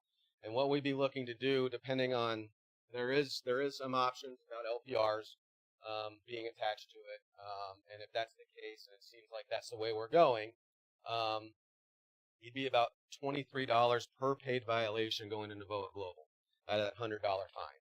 Okay, so out of that $100, the first 40 of it goes to state, goes to county, goes to the county school board, goes to crossing guards and training and things along those lines. Out of that, the city will get $60. Out of that 60, we would be taking $23 per paid violation, leaving $37 per paid violation to go back to the city of Williston that can be used for any public safety initiative. Okay, that is the one criteria based on the bill, the statute, that it has to be used back into public safety initiatives, but that definition is very broad. The chief can use it for a number of different options that may relieve some pressure on his budget. The city may have some other options as well that are just good public safety initiatives to help pay for some of these items as well. What was those numbers? Do you have those numbers with you, or what we went over really quick? We'll make it They're really on quick. page 8 of our packet. Okay, we'll make it really quick. Page 8. I think Are we talking about the? I think that's what I'm looking at there. So I'm gonna steal this one since he's not here. I think those are dollars. They could be numbers. No, those are just numbers. Those here. are the violations. So I did another one which I didn't print out. Okay, that's I fine. could probably put it on there, but so these are just if nothing changes. Okay, and what you're looking at is obviously each site that we took at. We're talking about South Main Street and 12th Avenue, and if we just combine them to make it easy for now, average daily violations were at 501, and that was when I did a 5-day study, and obviously we took the average daily violations over those 5 days. It was 501 violations per day. Okay, and that's at the 11 miles per hour and up. So that's that right there. So then weekly, we take that number, we multiply it by 5, or we just take those numbers that we had, and it was 2,503 violations. And again, this is if nothing is done at 11 miles per hour or more. Monthly, we multiply that daily number by 20 because obviously school's not in session every day of the week, and you're at over 10,000 violations a month. And then annually, multiplying that daily number by 180 days, not 365, but 180 days that the kids are in school. Right now, without any intervention, you're over 90,000 violations per year. Okay? Now, what we do, and again, going back to the warning period, the 30-day warning period before we start issuing violations, and our public awareness campaigns, typically what we see is a 50% decrease almost off the bat. A lot of times what we see is that decrease comes from mostly citizens. Okay, so the issue that I'm concerned with Williston is the fact that that's a cut through. So getting the word out for those people may expand into actually doing the numbers there, may expand into actually the actual violations before people start getting the hit. And we're okay with Google Maps and Waze and those other GPS coordinates putting in there, hey, there's a speed camera ahead. We're okay with it. The ultimate goal is for us to slow people down, okay? And if we can do that, then great. And we're not going to get everybody. We're not going to promise you that there's not going to be a tragic accident, but what we can do is we can decrease the probability of that happening by issuing these violations and getting out there. Usually what we'll see over a 12 to 24-month period is you'll end up seeing a pretty significant decrease. I provided those estimates to the chief, including what that would look over in the next 3, 4, 5 years, as far as not only what the decrease in violations goes to, but obviously what the decrease in what the revenue would be as well over that time period. But What was that revenue source you have on there, Jeff? What was the total amount of revenue generated? Total amount of revenue. I think it's like $3,700 a month for the number of violations you have. Okay, so, well, what we did, all right, and I'm just going to show this to you. The chief has it. What we did is we took each site, and then we kind of put them together. We did the decrease on the start of the program. We did a decrease over longer term, which we usually see about a 70% decrease, and we usually see about a 70%. Mayor, I'll show this to you real quick before you get up. And what we usually see is about another 70% payment rate within 30 days. And why we do the payment rate within 30 days is we show what's not going to the UTC level, what's not going to the county, because we can't really keep track of that That's going to actually be on the cities to keep track of that, and it comes back to them. But with that being said, both sites combined, you're looking at a revenue source to the city of about $363,000 a year, just over that. And that's an estimate, of course, and I think it's a very conservative estimate because, again, we're talking about a cut through on Southwest 12th Avenue there that just seems to be a lot of people that live outside the city of Williston just speeding through your school zones. So or that one particular school zone. So that number could actually increase, but again, it's just an estimate, but you are talking about over $350,000 a year that you can put back into other public safety initiatives, whether it be crosswalks or, officer safety initiatives or, even doing an overtime bill, at a festival or something along those lines. That money can help pay for any of those public, it's a very broad term. So you can use that for a number of different reasons, and it's just money that can be put back into the city for a lot of good ways. And one of the good things that Jeff spoke about earlier is that if a law enforcement officer stopped you and writes you a ticket, it could be anywhere from $300 to $400, plus 3 points on your license. With Noble Global System, it's a flat $100 bill and no points on your driver's license. So it actually saves the citizen revenue, and it saves them money on insurance because they don't get points on their license. So that's the neat thing about it. Yeah, you're going to see a lot of different ways of looking at it, but the fact of the matter is it's going to slow people down. They're not going to want to keep paying $100, but they're also not going to want to pay what they would have gotten if that ticket was done by one of the Williston police officers. I've heard about how Levy distributes money and things along those lines on violations. I think even with those higher violations, you're still not getting the same amount of revenue that you get back as you would through this program. Good job, Jeff. Thank you. Thanks, sir. Other questions? The term, it's 5 years is our typical contract term. And the reason being is it typically takes us approximately 3 years to recover our money that we put into the program. So we don't actually start, and then we continuously have the whole back office system up and running for you where you're having people that actually do most of the work throughout the program. So yeah, our typical term is 5 years. But again, I'm not here to get you to sign a 5-year contract. To be thoroughly honest with you, the majority of our partnerships go well beyond that, and that's our goal. We don't want to have a 5-year term and have it be done. We want you to be partners for years on end, and it's something since we've been here since 2010 that we've done on numerous occasions as well. I have a question.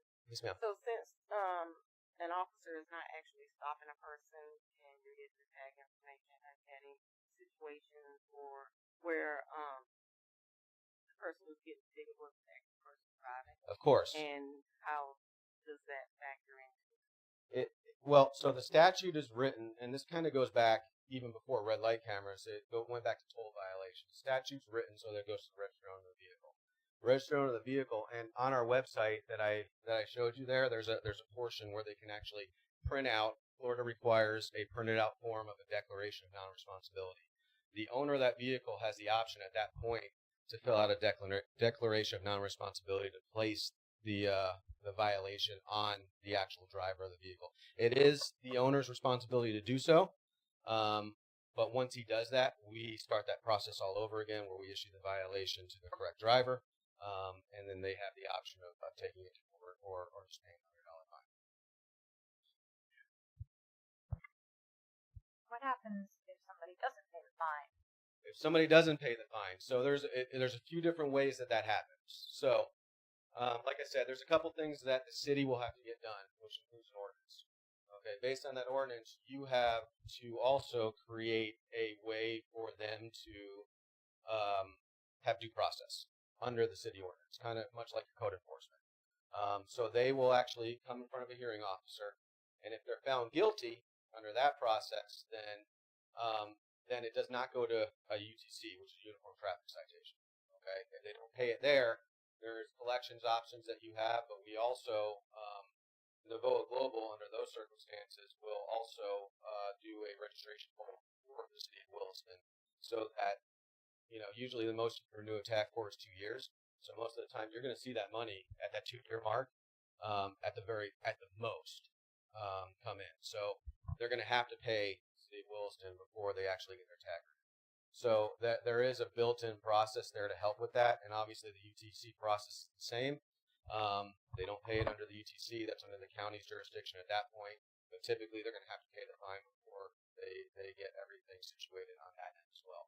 So it's just a matter of time. A lot of times before you do that, you do have the option of doing collections. I said there's no hidden fees. One thing that we can do for you is collections, but we don't do that in house. We farm that out. It's not like it's a hidden fee, but if you chose to use us for it, I don't recommend doing it. There would be a fee attached to that. But if you already have your own collection set up through code enforcement, that could help too. Or you can just let the registration whole process go through. And like I said, typically within 2 years. So the city of Williston will actually send out the fine notice, the ticket? No. No.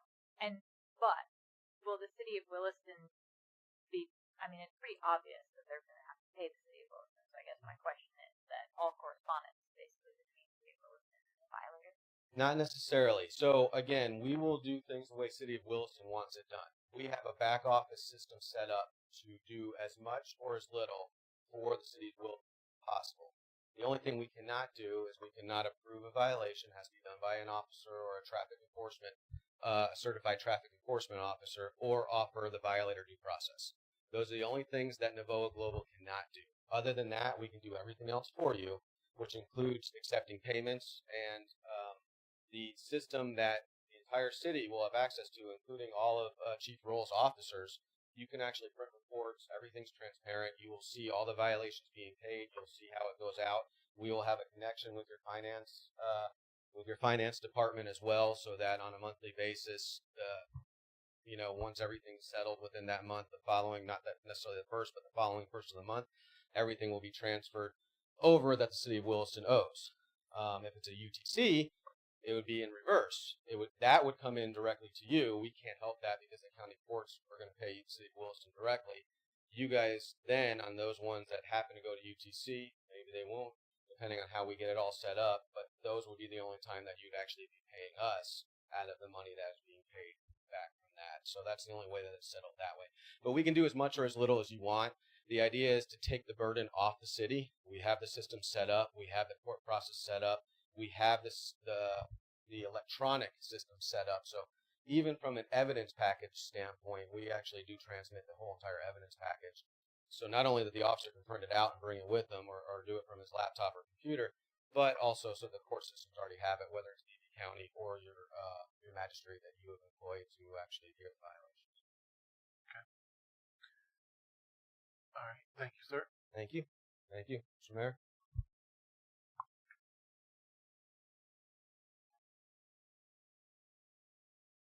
Thank you, Jeff, for that informative presentation, and gives us something to look at and something to think about. So we appreciate your time and your effort that you put into it, and hopefully they answered all the questions that I had. Any other questions? My business card is on shoulder.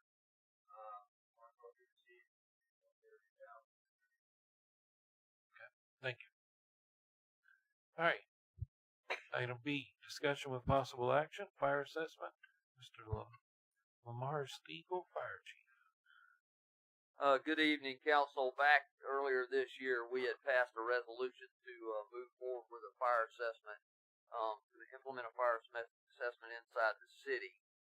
We're now at that time, if you wish to do so. I will tell you that, coming into this tonight, I've done it with a lot of reservation. It's not something I've always looked forward to doing. Me and the mayor actually discussed it several weeks ago, and he was part of the first time we talked about a fire assessment many years ago, and he was opposed to it. But now he actually called me and said, "I can't believe we didn't do this a long time ago." We're one of the few municipalities in our area that have not implemented a fire assessment. I'm not sure that everybody understands what a fire assessment is. It is a pay system to where everybody pays. There's no exemptions unless you deem so as a council. Most of the time, it would be like a 401c, I believe is the correct term, not for profit. 501c, I'm sorry, 501c. churches and things like that, but then that money has to be made up out of your general fund, which you currently pay for the fire department out of. But discussing some of this, I did a little research, and the city of Williston, is growing 83% faster than any other municipality in our state. We're growing faster than a majority of the municipalities in our state of Florida. And you don't realize it till you look around and you're putting numbers of the number of houses built to the per capita of the people we have. When I first got on the fire department many years ago, I was on the fire department for 2 weeks before we got a call. 2 weeks. Unbelievable. We would go to the county and talk about, if we run 100 calls for the year, man, that was something. Now if we run 200 calls a month, we had a pretty slow month. It has changed tremendously. The trucks run all the time, 24 hours a day, 7 days a week. And we're very quickly approaching the point where we're going to have to put permanent full-time firefighters in the firehouse. And we have to have a way to fund that. I've looked at several different cities and what their funding mechanisms are and how they work. Trying to get some comparative numbers. Giving you an idea of what other cities are doing. There's only City of Williston, City of Chiefland, and Otter Creek that do not impose a fire assessment inside their city limits in Levy County right now. Those numbers are in front of you. I didn't know which way you guys would want to go. It is in our budget. I've checked with Stephen again to confirm that it is in our budget to do it this year. I think what we were going to do was pull money out of reserves because we can pay it back with a fire assessment if y'all choose to proceed with it. Excuse me, Chief. Yes, sir. I want to make sure everybody's aware of the term a fire assessment. Years ago when the chief and I talked about this, one of my concerns was we got an awful lot of properties that would fail a fire code inspection. And at that time, we were looking at fire code and who was going to be the fire inspector to go around. And I told him on that point, I said, we're going to close down half the businesses in Williston. This is a fire assessment based upon the cost to the city, not a code. It has nothing to do with fire code violations. Those are this gentleman right over here's job and responsibility. This is just an assessment mechanism because, in fact, I have an email from the chief.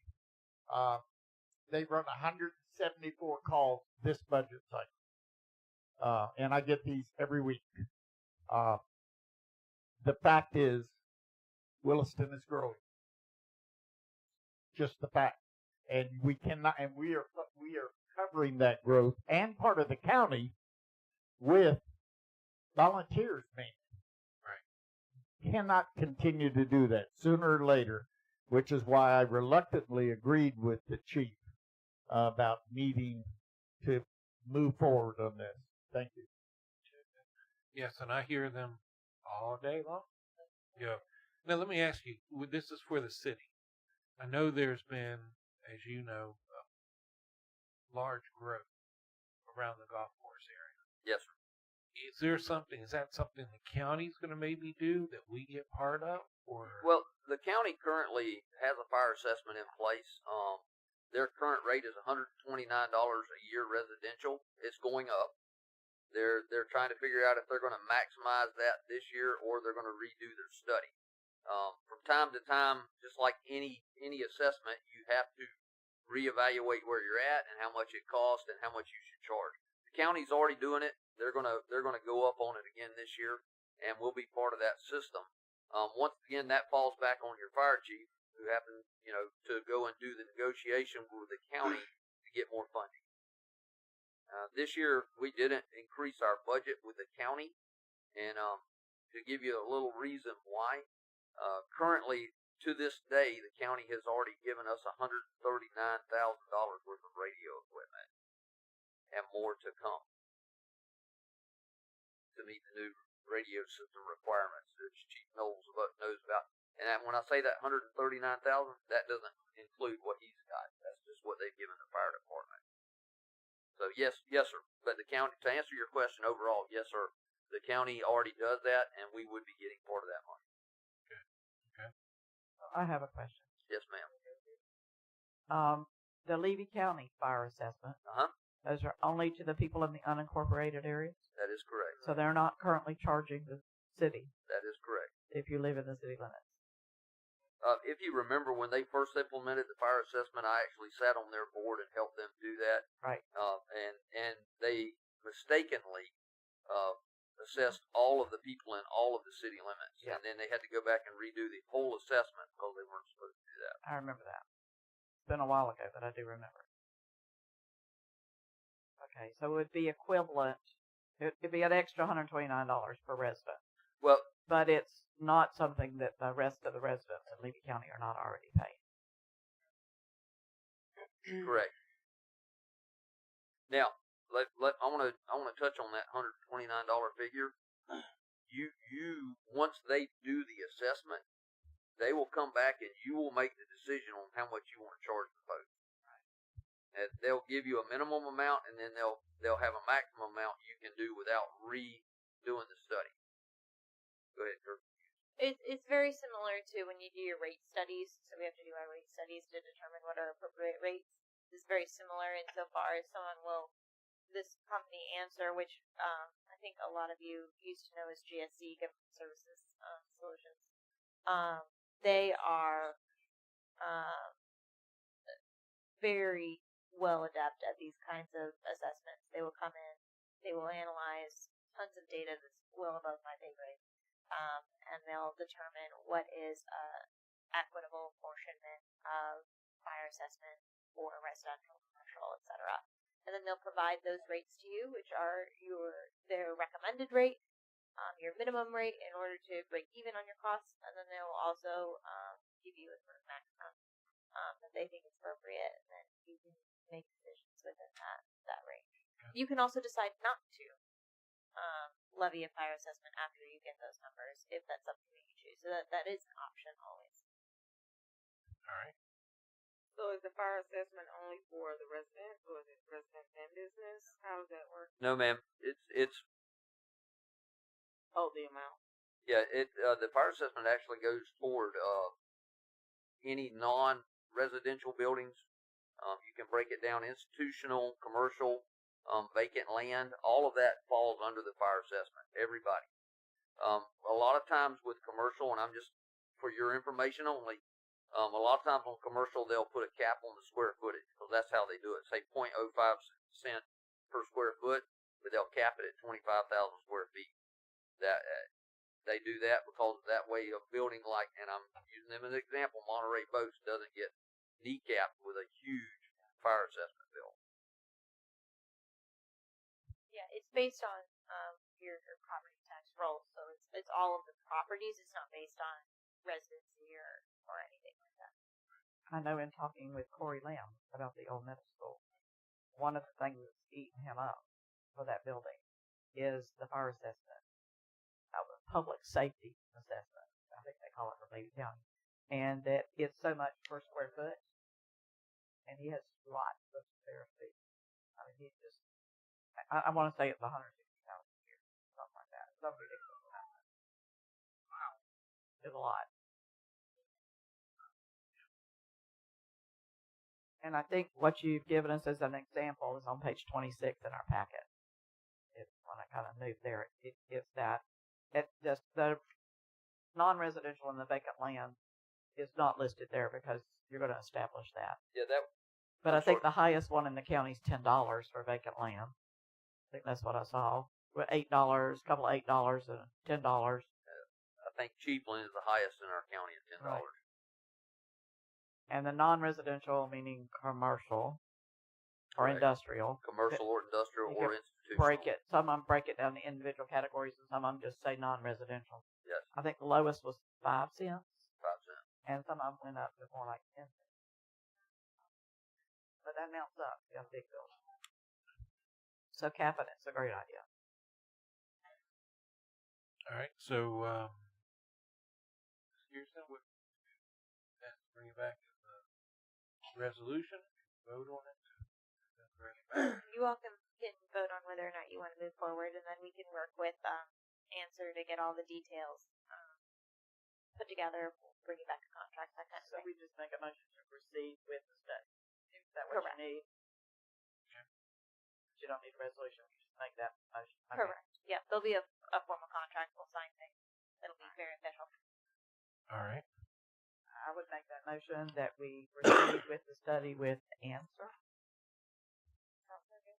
All right. We got a first, got a second. Any other discussion? No. All right. Seeing none, move to vote. All in favor say aye. Aye. Those opposed? 4-0. All right. Thank you, Chief. Thank you. Section C, item C, resolution 2024-116, a resolution of the City Council of the City of Williston, Levy County, Florida, establishing authorization for the City of Williston to purchase a utility bill printing and postage services through VMS Direct and providing an effective date. Ms. Selena Levy, Accounts Manager. So with the new software that we are implementing for utility billing, they suggested a few different companies to use print and mail our bills for us. We currently do have that service through a vendor, but they don't do quite as the fanciness of these other ones do. So what it looks like is when we create our bills, we would upload a file to them, and then they print the bill and mail it. They also would do any of our inserts that we do, and they also would do, like, if we have to do like a mass email or anything like that, they do all that. So there were some samples in there that they did, and so currently our bills are kind of boring. And they will be able to work with them to get like a nicer looking bill. They will help us design a bill.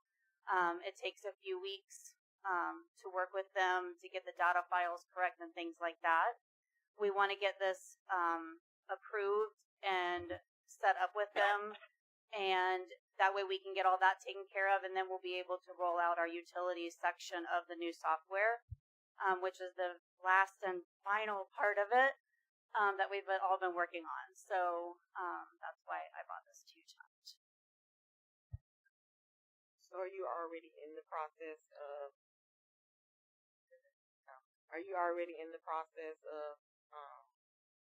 installing this software? We bought the software last year, and we have it rolled out in 3 phases.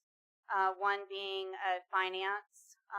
The other one is billing, like receivables billing, business licenses, code enforcement and permitting, and then the final phase is utilities. So yes, we are currently rolling it out. So how much of are we doing 80-90% of billing through the mail still, or how much of our mailing out do we have versus our online? I want to say that we create around 1,750-ish bills a month, actually, on the one. Anyways, and then we print. There is one here. I think there was an option to opt out if you got your bill electronic. So I create around 1,700 and something bills. I can't remember the exact number. On this particular month, which was August of this year, we actually physically mailed 1,612. The current company that's doing it now, I pretty much just upload a PDF to them, and they charge us like 20 cents a copy plus postage. But going through one of these bulk mailers, we get a discount rate on the postage. But they're currently charging us 20 cents, and that includes the paper bill, the envelope to mail it out, and our return envelope also. The other company that that I looked at, they are around, it's like 16 cents a bill. So it's going to save us a little bit of money and have a nicer service. I think it'll look more professional. So how much money would it save us not to send a self-addressed return envelope? For example, I get 5 utility bills at the place where I work, and if I use one of them, it's a miracle. I just usually bring them. The return envelopes are 2.5 cents a piece. So 2.5 cents each. So it wouldn't save a whole lot, but it would save Right. a little bit, maybe 80 But bucks I will a say month. that a lot of our customers, They do use they them? use them. Okay. And I think that they would be upset if we did not provide those for them. I know there's a lot of people that pay online, but there's a lot of people that don't. Right. And with the new software too, I mean, there's going to be better options for paying online and such. So, I mean, things are going to look a little bit different once we get everything rolled out and actually using the software. So. At 1,750 utility bills, that'd be $43 a change. A month. Yeah. Not a whole lot. Okay. Not worth doing. Yes, sir. Yes, sir. I can't tell you how excited it makes me to know I'll have a more colorful utility bill. But my real question is this.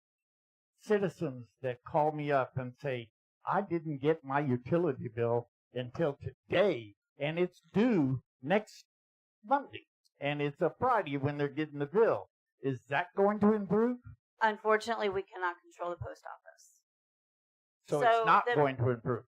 I can't control the post office. I get them to the printing company in a timely manner, and the bills go out on the 25th. And what happens once they hit the post office, unfortunately, is completely out of my control.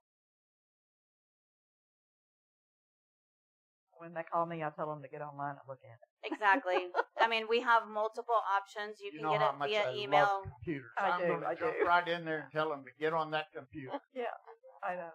They can always call us. We always, customer service. I can't tell you how many times people will call and say, I haven't got my bill yet. Can you tell me how much it is? Or they have gone online to view their bill. Yeah. How much time does a resident have between the billing cycle? Like when the billing cycle ends until their bill is due? So the bills go out on the 25th of the month. Obviously, depending on weekends and such, if the 25th falls on the weekend, I try to get them out the Friday prior, if time permits, because we have a good 2 weeks of meter reading and doing all the reporting and everything, creating the bills, getting them sent off. But, so hopefully if they do go out on the 25th, hopefully you're getting them within a few days. And then they are due on the 10th of the following month. So they get a So the good, billing- 15 days. So the billing cycle is from the 1st through the 30th, or is it? No, we start 10th. meter reading typically around the the second week. Like this month, we started on the 5th. So, and then it's usually we try to keep it as close to a 30-day cycle as we can. So, I mean, it just kind of varies depending on weather and conditions and staffing and such. So if the meter's read between the 5th and the 10th, then it takes approximately 10 days to do the bills. Well, it to get does them to because send it they'll out. go out and they'll meter read, and then if there's any rechecks that need to be done just to confirm information, and then, it takes a few days to get through the data. Then it goes in the mail, and it needs to go to City Hall, so we send it to Jacksonville so that it can come back to City Hall. Isn't that crazy? I mean, currently the company we're using, they're mailing out of Tampa. But even if we mailed them here in the city of Williston, I could walk them next door and drop them off, and they'll go to Jacksonville or Orlando and then come back here. So this is a good thing. This is a great thing. Okay. All right. What's your opinion? All right. So I will entertain a motion. I make a motion that we approve resolution 2024-116. I'll second. All right. We got a first. Got a second. All right. Any other discussion? Moving none. All in favor will vote. All in favor say aye. Aye. 4-0. All right. D. Resolution 2023-117. A resolution of the City Council of the City of Williston, Florida, approving the Passero Associates Supplemental Grant 24-25R regarding the Taxiway G realignment project, authorizing appropriate parties to sign any documents required to execute the same on behalf of the City of Williston and provide an effective date. Benton Stiegel, Airport Manager. Thank you, Mr. President. So, next 4 items or so should be a lot quicker than the rest of it so far. I tried. So, what you have before you for this particular item is Passero's contract and work order for the Taxiway Golf realignment project, which is a grant-funded project. No cost to the city. Well, initial cost and then reimbursement from the FAA and FDOT for the improvements to the airport. I move resolution 2023-117. Second. All right, have a first, got a second. Any other discussion? All right, hearing none. Will all in favor say aye? Aye. 4-0. You brought this to us before. There's no sense discussing it any further. Mr. President. We know right where it is. I'm sorry, I didn't catch who said second. Could y'all speak into the mic a little bit more, please? Yeah. So who seconded that motion? D. Thank you. I second. I All heard right. E. Resolution 2024-118.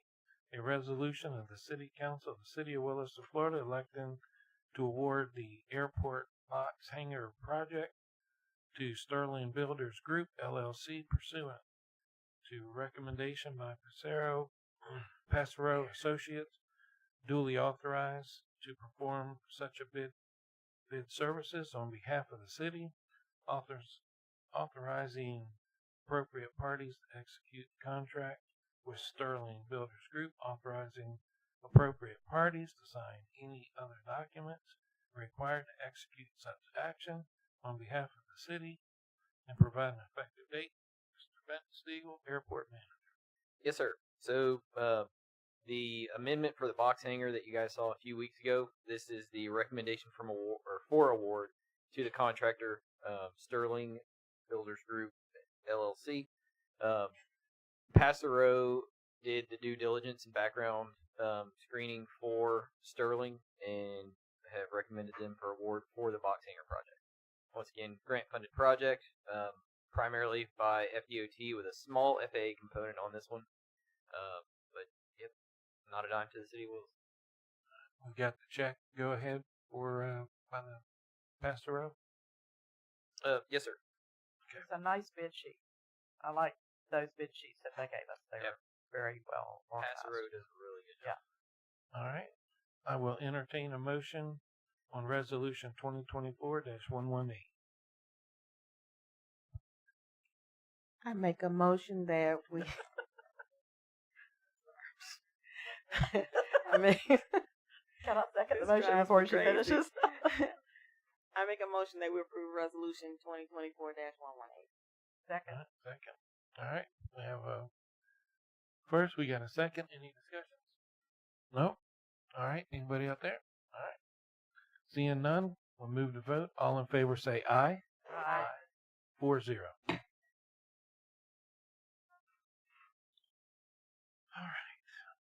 All right, letter F.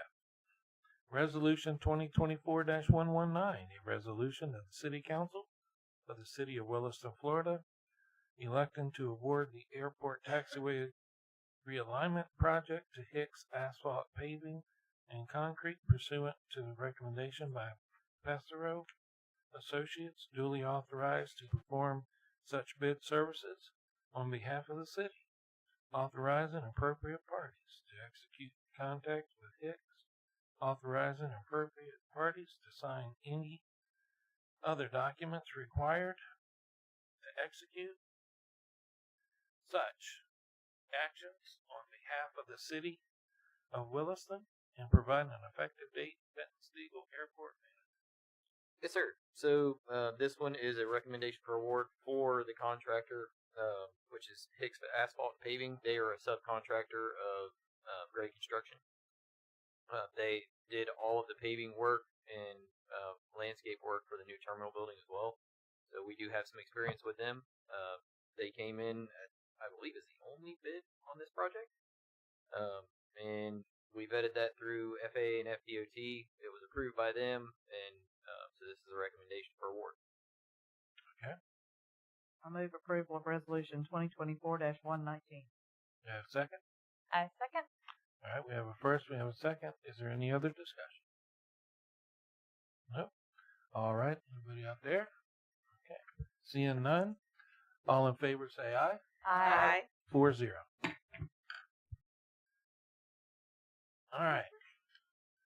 Makes it easy when it's just. I know. All right. Resolution 2024-120. A resolution of the City of Williston, Florida, approving the Passero Associate Supplemental Agreement 24-26R regarding the Hangar Box Project, authorizing appropriate parties to sign any documents required to execute the same on behalf of the City of Williston and provide an effective date. Again, Mr. Benton Stegall. Yes, sir. So this one's pretty simple. This is Passero's contract and work order for the box hangar project. Okay. I move approval of resolution 2024-120. I second. All right, got a first, got a second. Any other discussion? Yes. Yes, sir. So you got a hanger for hanging boxes in? Yes, sir. Absolutely. Wow. Cardboard?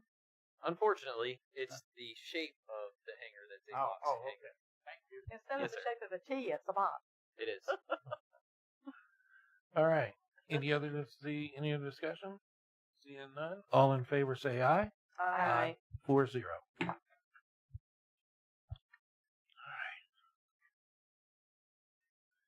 Okay, resolution 2024-121.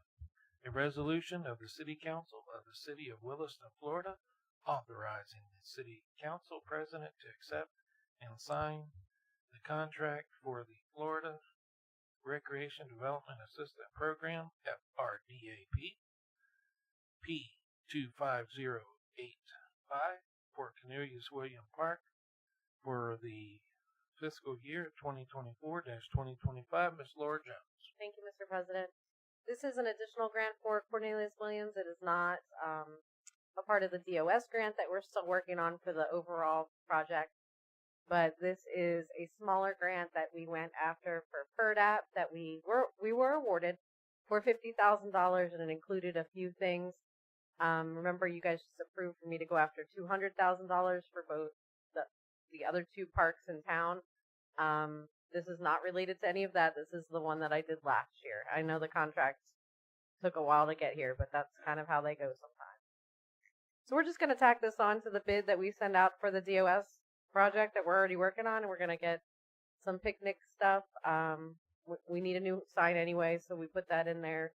Going to work on the baseball fields. We're going to work on the playgrounds a little bit, and we're going to work on the facilities for the picnics. So $50,000 not going to go very far. Walt told me, and he explained to me that I won't be able to do much, but at least it's something. And then in 2 years, we're going to go after $200,000 for every little bit helps. Yeah. All right. Then I will entertain a motion for resolution 2024-121. I make a motion that we approve resolution 2024-1. We have a second? Second. All right, we have a first, we have a second. Is there any other discussion? No? Anybody out there? Okay. No. All right. We'll move to vote. All in favor say aye. Aye. 4-0. All right. Resolution 2024-122, a resolution of the City Council of the City of Williston, Florida, electing to award the hand planting contract for the airport to Core Ecology Group, pursuant to recommendation by the Florida Forestry Service, duly authorized to perform such a bid services on behalf of the city, authorizing appropriate parties to execute a contract with Core Ecology Group, authorizing appropriate parties to sign any other documents required to execute such actions on the behalf of the city of Williston and provide an effective date. Benton Stiegel, Airport Manager. Yes, sir. So, never in my life did I think I would be doing, any kind of ordering and planting of 250,000 trees at a time, but here we are. A little forestry there, huh? Yeah, a little bit. So, this is the recommendation for award from the Division of Forestry. They did the bidding process for the hand planting of these 250,000 trees. There is a fiscal impact associated with this one that will be coming out of the airport fund of $30,000, $30,960. It's pretty cheap for 250,000 trees. And hand planting. And knowing how much money they'll bring in the future, just have to wait on. And just 15 years or so. Yeah. I move resolution 2024-122. Get there a second? I second. All right. We have a first, we have a second. Any other discussion? Nothing? Anybody out there? All right. We have first, second. We'll move to vote. All in favor say aye. Aye. 4-0. All right. J. Discussion with possible action. Release Blue Grotto Ranch, David Myler, of their land lease on the airport property. Ms. Kelly's not here, so Mr. Benton Stiegel, Airport Manager. Yes, sir. So, we entered into a land lease with Blue Grotto Ranch, and they were planning on putting a cattle processing facility right beside D&N Equine Services. And since signing the lease, they discovered that they were allowed to do this on a separate set of land or a separate piece of land that he already owned that was in the county. So he's asked to be released from this land lease. The airport is fine with this. Our request is that he pays up to the point where we initiated this conversation, which I believe was June, and then paying for the survey of the plot. Okay. So you don't have a resolution in front of you because we just sort of need your direction on how you'd like us to go. Technically, there's still time remaining on the lease, so we don't have to let him out. Like Benton said, the airport doesn't have an issue with it. I'm sure that there are plenty of people who we could find to take over the property. Yeah, that's so How much time is next question. How much time is left on the lease? I would say at least a couple of years. I don't remember right off I think 3 or 5 years. I don't remember which. Yes, sir. Do you have somebody who will be willing to go right into that spot? Probably not right into it. It's not necessarily in the best location. It was a location that he picked out, which is why we wanted to pay for the survey. He picked it out that it was right next to it, and it was accessible from another piece of property that he owned. He would be able to walk, basically from his farm through, a piece of the airport property that's outside the fence, and walk his cattle right there. I don't think that anybody else would really, jump at it. But I mean, I'm not too concerned about losing. Probably most likely somebody would want to expand into it. Possibly. And I can talk to, I can talk to the guys over at DNN and see if he said he's been pretty busy, so We have a land lease on hand, and I know the utilities were talking about getting natural gas over there. It's possible that he could expand into that one, expand in that land lease that we already have, put up another facility, and really get moving. That's probably what I could see happening. Is there a clause anywhere that talks about breaking up a lease? Yes. In the contract? What does it say? I mean, we could hold him to it if we wanted to. Yeah, I I'm mean, just asking. I don't have the exact Inquiry. terminology in front of me. I can get it. But generally speaking, our leases say that under certain conditions, if there's violations of the lease, then there are certain ways that we can go about terminating the lease, certain ways they can go about terminating the lease. We can all agree to terminate the lease, but outside of those circumstances, termination generally is associated with at least some kind of fee. And the lease is in our packet. So I don't know. Yeah, there's no such thing as a short airport lease, unfortunately. You got to read through them. Yeah, it's very right. At the beginning, no, it doesn't tell how long it is. Okay. So what do y'all think? It's a 10-year contract to 2033. I'm okay with letting him out of it. It's just a small plot of land. And I think that somebody in the surrounding area may actually expand into that area if they have cash. Ben, does this happen often? No, ma'am. It's the first one that I've seen, honestly. I think he kind of jumped the gun a little bit on his side, coming to us and asking for the land lease without having his contractor ready, without his building ready. I think it's a good learning opportunity for me and for the airport staff to do a little bit better vetting on our side. And that's kind of how I look at it. I don't want to free survey out of it.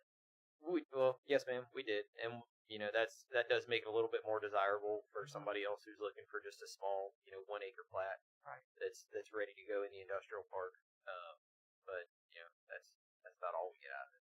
Was the concept of this for him to take cows from one property, use this property to get through to the, what did you call it? The relocation center? No, sir, it was a processing facility. Processing center. Like a Yes, meat sir. package. Getting closer to the slaughterhouse, aren't you? Kind of, yes, sir. Yeah. So I just have one word from the cows. Eat more chicken. Yeah. Like move, right? That's Mr. more than one President, word. Mr. President, Yes, if I ma'am. may, Mr. Mylar, this was not his fault at all. They had some changes going on at the county, and we were trying to work with them to explain to the county that he was allowed to do this on his own property. And he did jump the gun a little bit just because he really wanted to start this business. But this wasn't his fault. So I just want you guys to know that this was a government slowdown on his part, and that's why it didn't work out. The time didn't work out that well for him. But as far as the property itself, Utilities is planning on bringing gas to DNN Equine, and I'm sure in the future you guys will find a manufacturing business.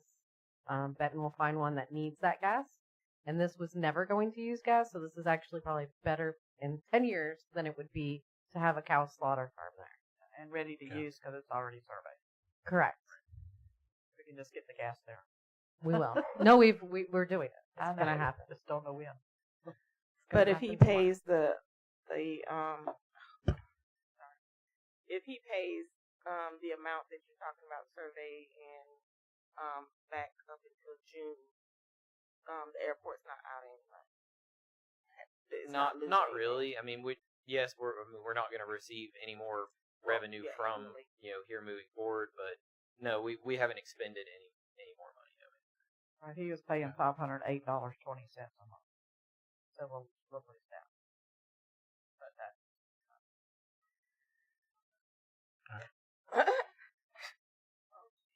Okay. So I'm fine with you bringing us a resolution. Okay. So then, what I would request is authorization to move forward on that, and then I'll just bring you a resolution, and we can formalize it at the next meeting. But we'll go ahead and release him from the lease. You want a motion? That would be For now? yes, please. Okay. All right. I move we release Blue Grotto Ranch, Mr. David Myler, from their land lease at the airport as of June 1st, 2024, and that he pays for the survey. as well as May and June rent. It says paid. Oh, wait, it says he's paid up through June. So you want him to paid up through May. So you want him to pay one more month? Is that what you want him to do? Yes, ma'am. That's when we started the conversation. Okay, so he maybe initiated June the conversation 30th with us. instead of June 1st, June 30th.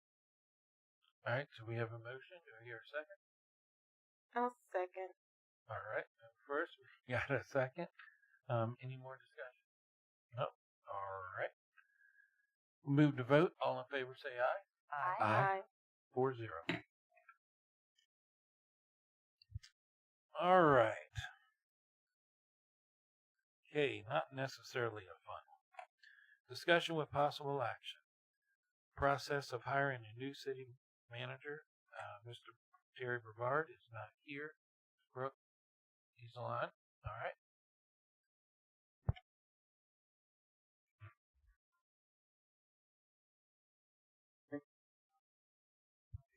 Yes, go ahead, Terry. Thank you, Aaron. I appreciate it. Mr. President, thank you very much. And I appreciate you letting me attend the meeting all tonight.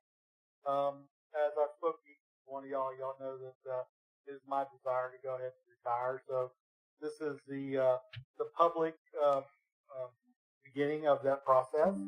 And I wanted to give y'all plenty of opportunity to talk about it and basically to figure out a process of how we can deliver the next city manager to the city.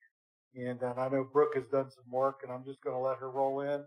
Unless you have some direct questions to me, I'm just going to stand by online. Ms. Willis, you gave us the books Yes. for. On the dais is a binder for each of you. So myself and Ms. Wright have sat down and kind of gone through some processes of the hiring of a city manager. From past practices, I've reached out to other municipalities for some processes. What I have found in my time in HR that there's a little bit of lack of documentation to help us through some of this stuff. So in your binders, the first document inside of it is ICMA, the recruitment guidelines for the selection of a government administrator. If you're not familiar with ICMA, it's the International City and County Management Association. This is a association, Ms. Wright, correct me if I'm wrong, but this is, a highly sought after association to be a part of. It's gives you a very good basis of some qualifications for city managers. So that kind of gives you a little bit of light reading to understand, what kind of processes they recommend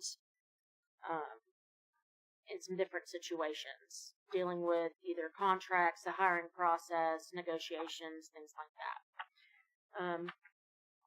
Under your first tab is going to be a tentative timeline. One of the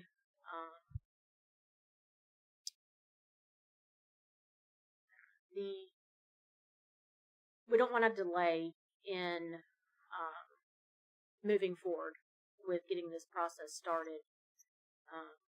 So there's a tentative timeline in the manuals that currently there is only one call for a special meeting, which it would be the interview process for the applicants.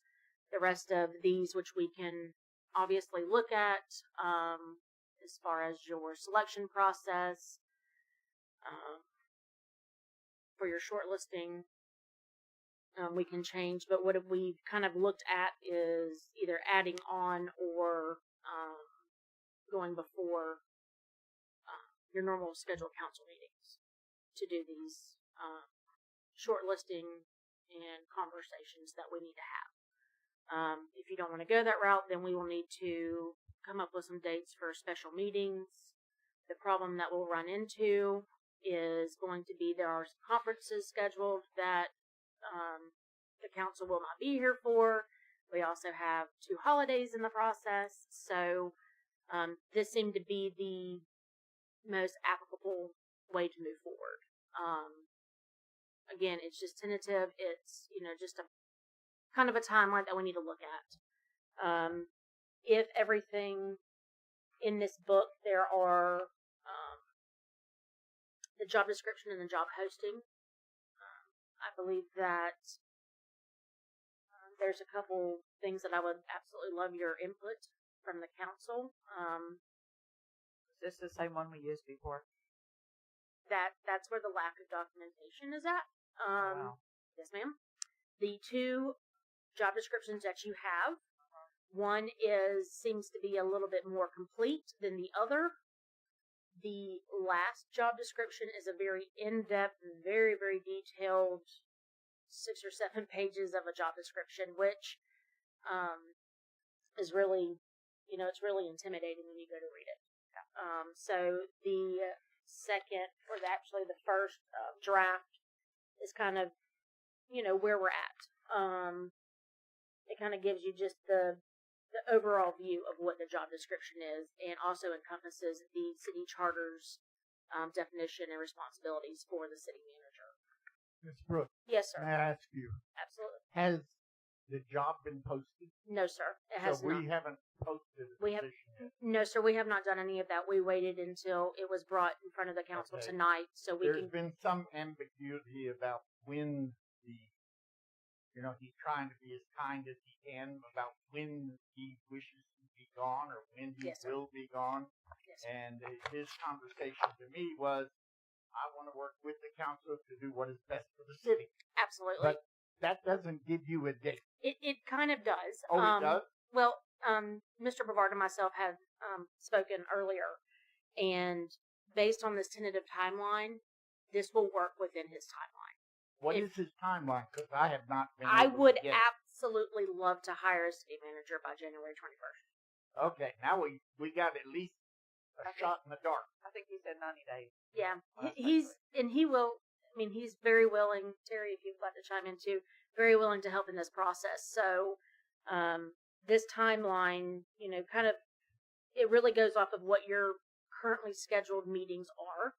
So it doesn't really pull you outside of that, especially with the holidays, but it gives us enough time that we can meet some deadlines as far as we have to advertise within the city for 5 days first for any applicants who are currently employed. And then after the 5 days, then we can move to posting it outside on different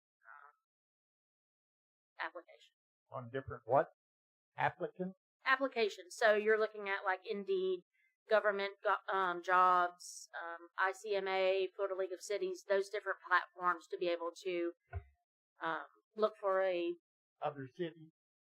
Well, not other cities, but other applicants that meet qualifications that we're looking for. Other cities would Yeah, sure. be that. Other city managers, yes. Yeah. I'm not talking about the city, Jameson.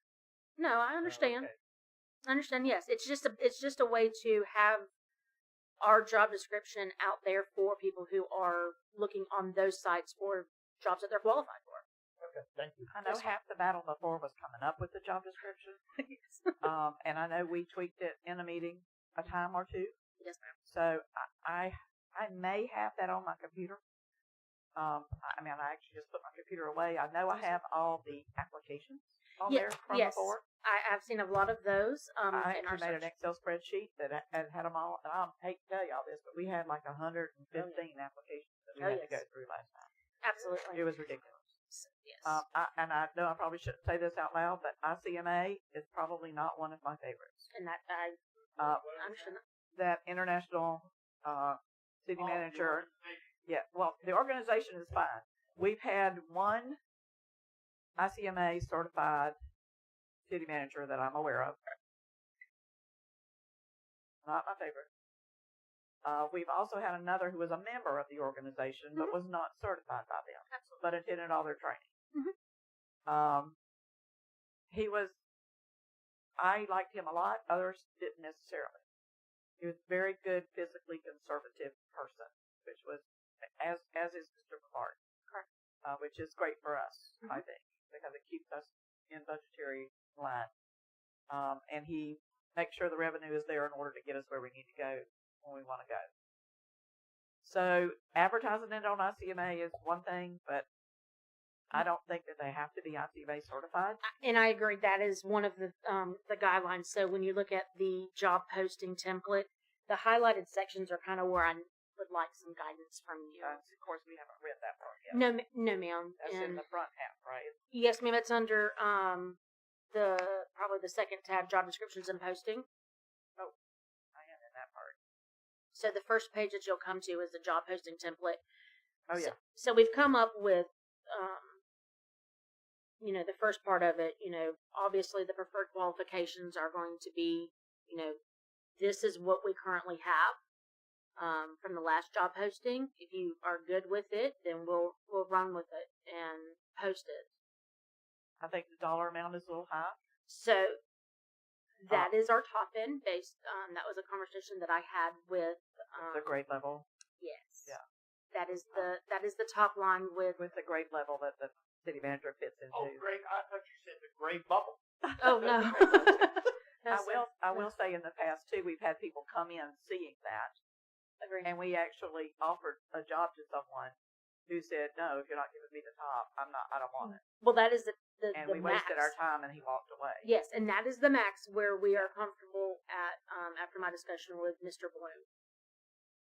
I don't think I'm comfortable with that. Well, that I mean, if it's going to get us somebody who has experience, who has actually worked as a manager, which is what we need. We don't need somebody who has never worked as a city manager. I want to agree with Councilor Jones. When you put your high water mark out there, they're going to feel that they haven't got that. You don't get enough of it. Yeah, that's exactly it's what they better say. to give them more than to argue with them to come down. So give them your mid-level or your low level and let them say, no, I'll do it, but it's not for that amount of money. And then you can enter into negotiations without insulting them by putting a high water mark and then saying, oh, yeah, but we won't want to give you the low one. It's insulting.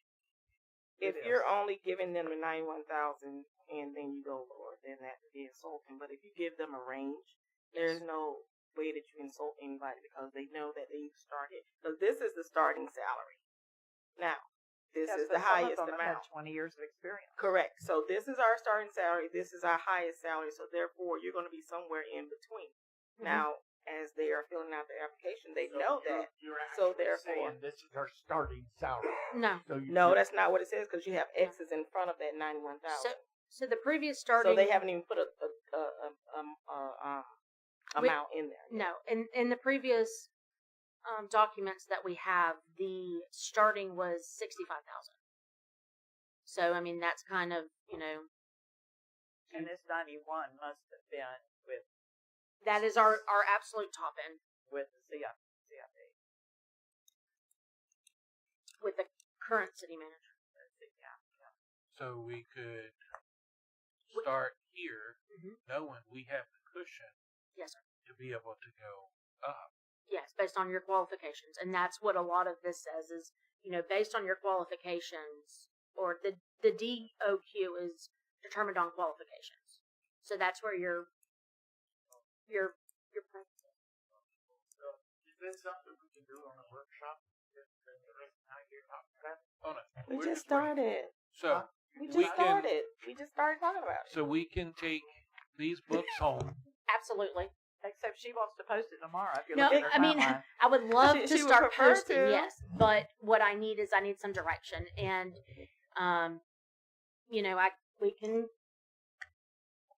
we can come up with a salary range or a starting range that you're comfortable at, and I can start it tomorrow. And after 5 days, then we can push it externally, and then go from there. And then that gives you enough time to review over all of this material for your next meeting on December 3rd. No, I'm sorry, November 19th, which would be your next regular council meeting. Right? But if you want to do a special meeting before then, you can. Yes. we just put the 19th there. But if you'd like to have call a special meeting before Just- the 19th, just to discuss this, then we can absolutely do that. I just, I understand that, schedules are crazy and holidays are coming. So if we already had our pre-scheduled meetings, then it was going to be. Ms. Meredith? If we get the decision made, the application requirements, or job requirements, I should say, to you by November 19th. Or Yep. on the night of the 19th. If you approve it on the night of the 19th, the 20th, I can put everything together and start posting. Yes, ma'am. Okay. And do we feel like in the 6 weeks from the close, do we feel like we're going to get an adequate applicant pool during that time? I'm hoping. Okay. Fingers crossed. I would like to have the deadline for December 31st, which will give myself enough time to put them all together, get them to all of the council for your review, so we can start the shortlisting process by January 7th, which would be your first meeting in January. Or we can, again, go and schedule a special meeting to do it all in. And let me just say the problem put it on Indeed because last time we got people who worked at McDonald's. Oh, absolutely. Who pumped gas at the gas station. We got all kinds of people. Yes, I'm ma'am. not sure Indeed is where it needs to go. I agree with that. Because people It's just don't the read it. option. They don't Well, we use Indeed a lot for a lot of our job postings, and again, we run into those same situations. Yeah. It was just a platform that we have used. So, Right. whatever your will is of where you want to go, we'll go that way. And not necessarily do they have to have a 4-year degree. No, absolutely. Because their work experience, if they're an older person, their work experience can far outweigh. Yes, absolutely. And that's the way that it's kind of worded to where you have, the preferred qualifications is the graduation of an accredited 4-year college or university with a bachelor's degree in public administration, business administration, or related subject, or a minimum of 4 years experience in progressively responsible management position.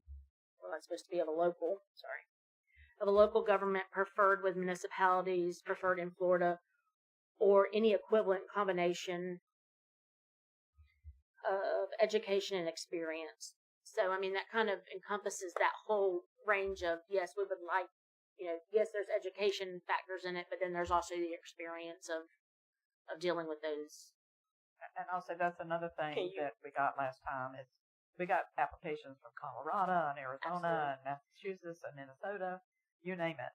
And some of them wanted us to pay their way here to get interviewed if they were in our top 5 or 10. Absolutely. But the main thing is if they've never worked in the state of Florida, they don't know the statutory budgeting elements for the state of Florida. They don't know what the Sunshine Law is. They have no clue what the Sunshine Law is. Yes, ma'am. That's a big element of their job. Absolutely is. And there are other things as well that are important that if they work in a Florida environment is so important. And I don't have any issues, and it's going to be a lot of the direction in which way you want to go, but screening through a lot of these, if that is something that the council wants, I can take that on and go through them and kind of give you, the ones that, fit the criteria of what you're looking for. So yes, you're not looking at like you said, the ones that, have and nothing against it, but working at McDonald's and trying to transition to a city manager. Right. So we got a lot of those last time. Yes, ma'am. And again, I can do that. I can bring them together and give you all of that, because that's kind of where the rest of the binder goes to. Is one of the suggestions that other municipalities have done is, just like you said, you put yours on a spreadsheet. So we would give them numbers as they come in and have them on a spreadsheet, which allows you to, during the shortlisting process, during your conversations, you're not trying to flip through and try to figure out which one you're talking about. You have a spreadsheet that gives you all the information. You can put your notes on it, and then if you choose to put them on a short list, you already have your notes together. And then it goes into the shortlisting process of, how we would look at the shortlisting, going through the voting of it, and then scheduling the interviews, and then going through the negotiation processes. So are we going to be part of the interview process? Oh, yes, ma'am, you Oh, are. yeah. It's all you. Yes, ma'am. That is, that's where I have, in the tentative budget, there's a week, like the 13th, I think, or the 17th or something like that, where it looks like that would be a good week, Of what? to do interviews, to schedule your interviews. Of what month? January. Yes, ma'am. So it would, give you enough time to review over them. We can have some special meetings to discuss, review over them, whatever you need to do. And then that week would be your interview, which would then lead us into the end of January, where we're already in the negotiations and the meeting by January 21st, which is your last meeting in January, that you're bringing on a new city manager. Hopefully. So what you need from us, either established in a second meeting or If you guys are comfortable tonight making, Trish, how's it worded? That can we make a decision, Kirsten, on the job posting without? It's just a discussion with possible action. So yes.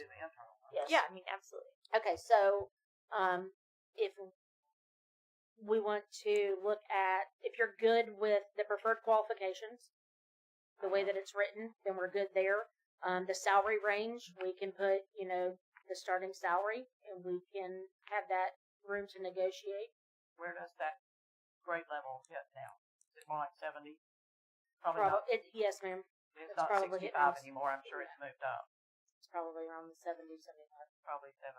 I would feel comfortable with 70 to 85. Can something like that. I would be more comfortable with having a meeting where we sit down and discuss the information as far as the qualifications. Sure. I'm not so on qualifications. So if we can do that after next week, I think next week we're out of town, right? Yes, we're out of town. So the week and we may have to do it on an off day other than a city council day. So Is are you everybody saying? okay with that? Are you saying you want to do it before the 19th? Just slows the timeline down. She's trying to hit. I know. And I understand where you're at. Unless I just don't unless want you want to do something Friday. I am game for whatever you guys can do. Oh, we're not here Oh yes, I'm ma'am. trying. You jumping it out there. We're meeting Friday. Monday? Sure. Monday's a holiday. Oh, shoot. Okay. Tuesday better. Not Monday better. And you're going to have enough time. And with all Tuesday discussion. we leave to go to Tampa. Well, can we meet the 18th that Monday? Are you available? The 18th. I Your believe so. calendar. Maybe the 18th.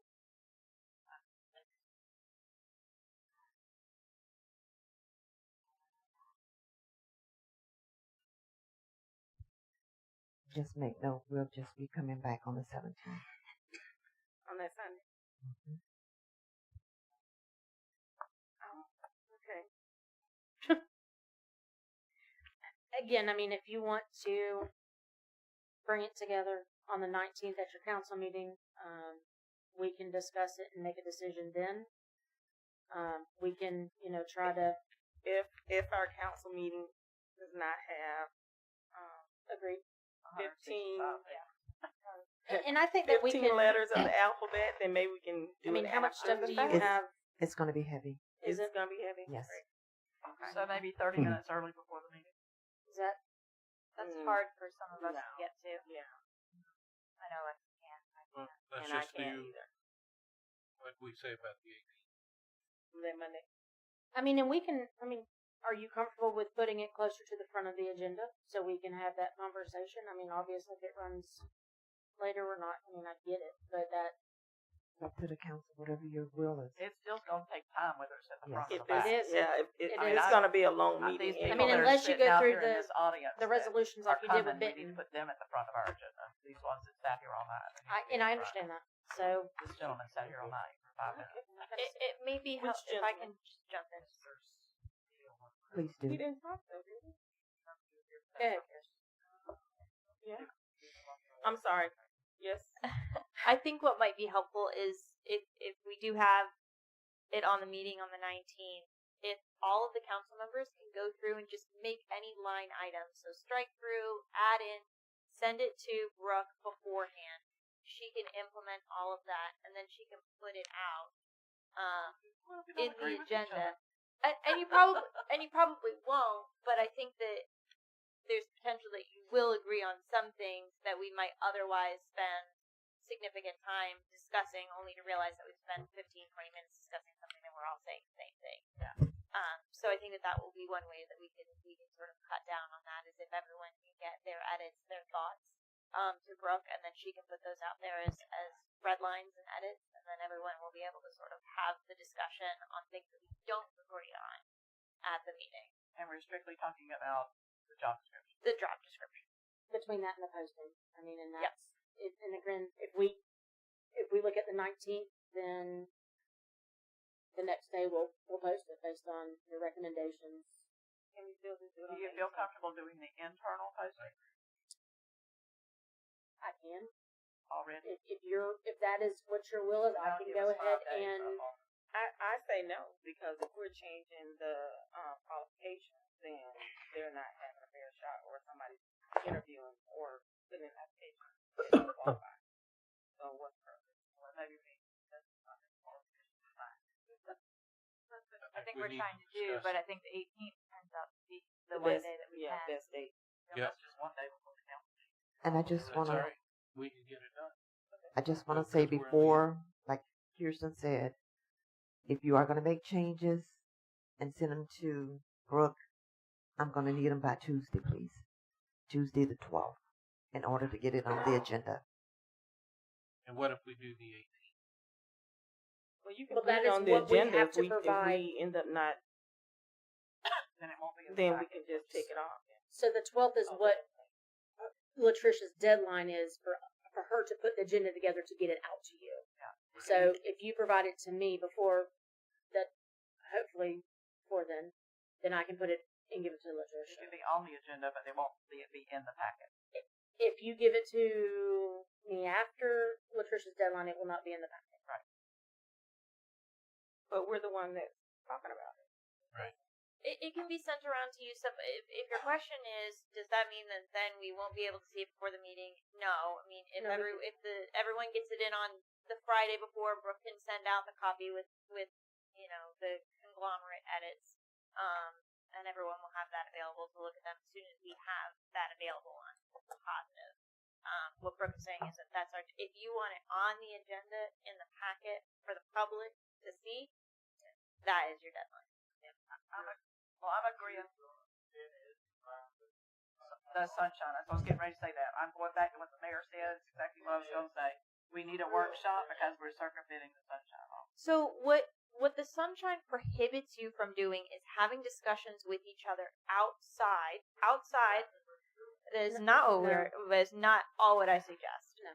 What I am suggesting is that each of you put edits onto the job description as you would like it to be seen. Then you send those to Brooke. So Meredith will send hers, Deborah will send hers, Mike will send his. Brooke will have then 5 different documents, 6 different, and she will not send that out to any of the other. Packet, they're shared. She will not. No, this is not what I suggest. I know, but if they're in the packet, they're shared. In my opinion. Please let her. Oh, I'm going to leave. I'm taking my dog biscuits. I'm going to ask if anybody wanted one. He had one. I had 2 or 3. Ain't that bad. Have a good night. Ain't that bad. Kirsten, if you will. What I suggest is that I believe that there will probably be some similarities, maybe not exact wording, but something so similar that Brooke could implement those edits, things that we all agree on, and then have line items of this was suggested, this was suggested, this was suggested. If the way that you all find out about that is in the agenda packet, it is not a violation of the Sunshine Law. It would be no different than like Miss Wright's evaluation. Correct. Okay, so you can Except email we're us through with that this. already. Yes, we are finally through with I mean, that. we were through But- with it was in the packet. But yes, and this is kind of, you get to see what everybody else brings to the table in the agenda packet. Now, Yes. if it's just not it's just everyone else's thoughts on. It's not after the fact. It's I mean, it's that the city clerk's evaluation was after yes. the fact. We saw it after the fact. That's what I'm saying. after you've done your own evaluation. Right. Yes, Exactly. but you will all already have submitted them to Brooke, so it is the same in that way. It is. Okay. So Brooke, you'll email us this packet so we can email. I can. I will email you the job posting template, the 2 job descriptions, so you guys can either type in your edits, or you can hand scratch it and bring it in, or let me know, and we will make arrangements to get them from you so we can put it on. I can put it on together. And go ahead and give us a deadline. Yes, ma'am. I will. Are we meeting on the 18th? We're having the meeting on the 18th, correct? I don't see why when the council we don't say anything. But how big is the agenda you think is going to be on for the 19th? She said it's big. I'm looking at either K or J. Good. J or K. Okay. The same as So like this tonight, meeting. In order to not be here all night, I think it would be best if we just do it on a different day, even though it is the day before. If we put this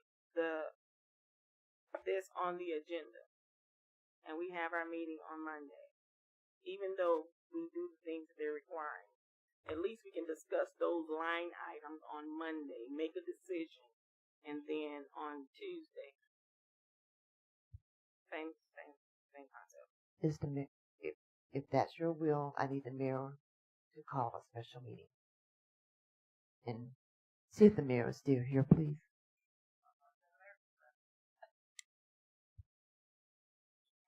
Because I just think.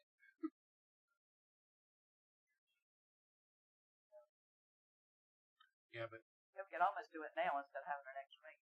You could. well, I don't see why I not. don't necessarily want to be here until 11. I think that if we look at the job posting and go from there, I think that would be the easiest way that we can move forward. I would do the job posting, the five-day in-house job posting to get a 5-day jump on it. And I understand that, but I think Ms. Hines' concern is that you don't like the qualifications in which we've set forth, right? Okay. If it's only an in-house posting, people know what the job description is. I agree, but I don't think the qualifications, based on what I understand from Ms. Hines, the qualifications she's not comfortable with. So, again, we can sit here and discuss what you feel like your qualifications want to be. What would you like to change in the qualifications? What concerns you? That I would need to. And I understand that. Yeah. But that. And I understand what you're saying. I mean, that's why. I understand. There's 3 out of the 4 of us who have not done this. Agreed, and that is why this That's- packet is put together. Right. And we So, thank you for that. And I yes. just think that it's fair to Meredith for her to have time to read I over agree. it. Same thing with Darfinus, and same thing for me. Absolutely. And Alexa. Yeah. And that is what, and again, this template is exactly what we provided for our last one. Just the only difference is going to be your pay ranges have now changed. That's why I'm fine with it. Yeah, this is exactly the same template. So Because all the stuff that has coming from ICMA, that's something totally different. that It is has just nothing to do with our qualifications. absolutely, it does That's not. what I'm That trying to ICMA is just a document that they have provided to give the ones who have never been through this process some kind of understanding in how the process works. That's all it is. It's just a supporting document to help understand some of it. Okay, so what I'm hearing, you want to have a special meeting on Monday the 18th to discuss. Sure. What time? 6 o'clock? Okay, I will get with the mayor Will to that have him work call for a you, special meeting. Ms. Meredith? Yeah, If that that's the works will for of the me. Thank council. Is with that, is there anything that you guys would like me to bring additional for the special meeting? If you want to review over it and let me know before, then I will put some stuff together if there's anything else that I can answer Are we before. calling it a special meeting or a workshop? If we have a workshop, the mayor doesn't have to call it. We can just But set do we it. have to have a decision? We have to have a You all vote. are going to make a decision, so it'll need to be a meeting. Yeah, if we're gonna have to make a decision, we're gonna vote on anything.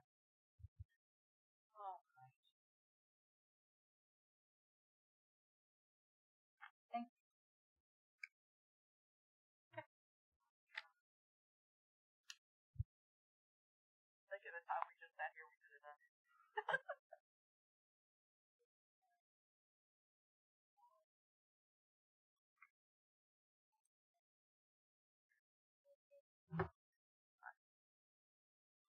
All right. So we're set, the 18th, 6 o'clock? All right. Very good. All right. Item 8, public participation. Okay. No, none there. Announcements, staff. Any announcements? Yes. Yes. Monday, November the 11th at 11 o'clock p.m., the city will be having a veterans celebration at Heritage Park. A.M. Did I say p.m.? Yeah, see, you're doing it Oh, like me see, now. time to go. A.m., I'm sorry. Monday, 11 a.m. at Heritage Park, a veteran celebration.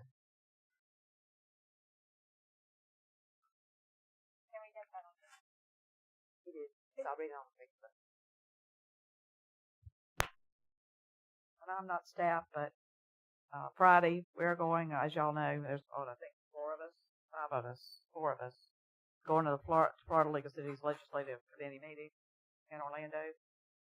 And November 12th through the 17th, which is why it's so hard to set this meeting, we're going to Tampa for the National League of Cities Conference. And is the new pavement at the top of the hill coordinated with our fire hydrant break? Have you seen the new pavement at the top of the hill? There's a whole half a road that's been paved. Absolutely beautiful. Oh, she must be listening. Good for her. Thank you. What's that? Yes, that's what they're telling me, that you got to come back. So you could say, we're having a special meeting on 18th of November.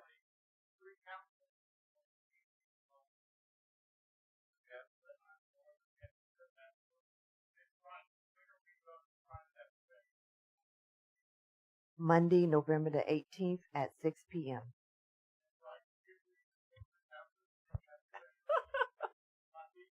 Mayor, I'm sorry. Can you use your mic, please? We just can't hear you. I'm sorry. Thank you. You can hit her with your cane later. Nuh-uh. Mrs. Wright, Thank you. I would like to declare a special meeting on November the what? 18th? 6 o'clock. 18th. At 4 o'clock? 6. At 6 o'clock. If you'll please notify the council, and I bid you good night, and I'm turning to my call. Thank you. Thank you, sir. Thank you. I'll take one to my dog. Staff has nothing? Okay. Okay, the charter's been put on the back burner for a brief time because we have to get a city manager, but it'll be back, I promise you. Mayor, Ms. Wright, Council, Ms. Gibson, Blue. You have it? All right, good. All right, at that time, can I get a motion to adjourn? I move we adjourn. All right, got a first, got a second. All in favor, say aye. I second. Aye. The time Aye. is now 10:03 p.m. It's really 9:03.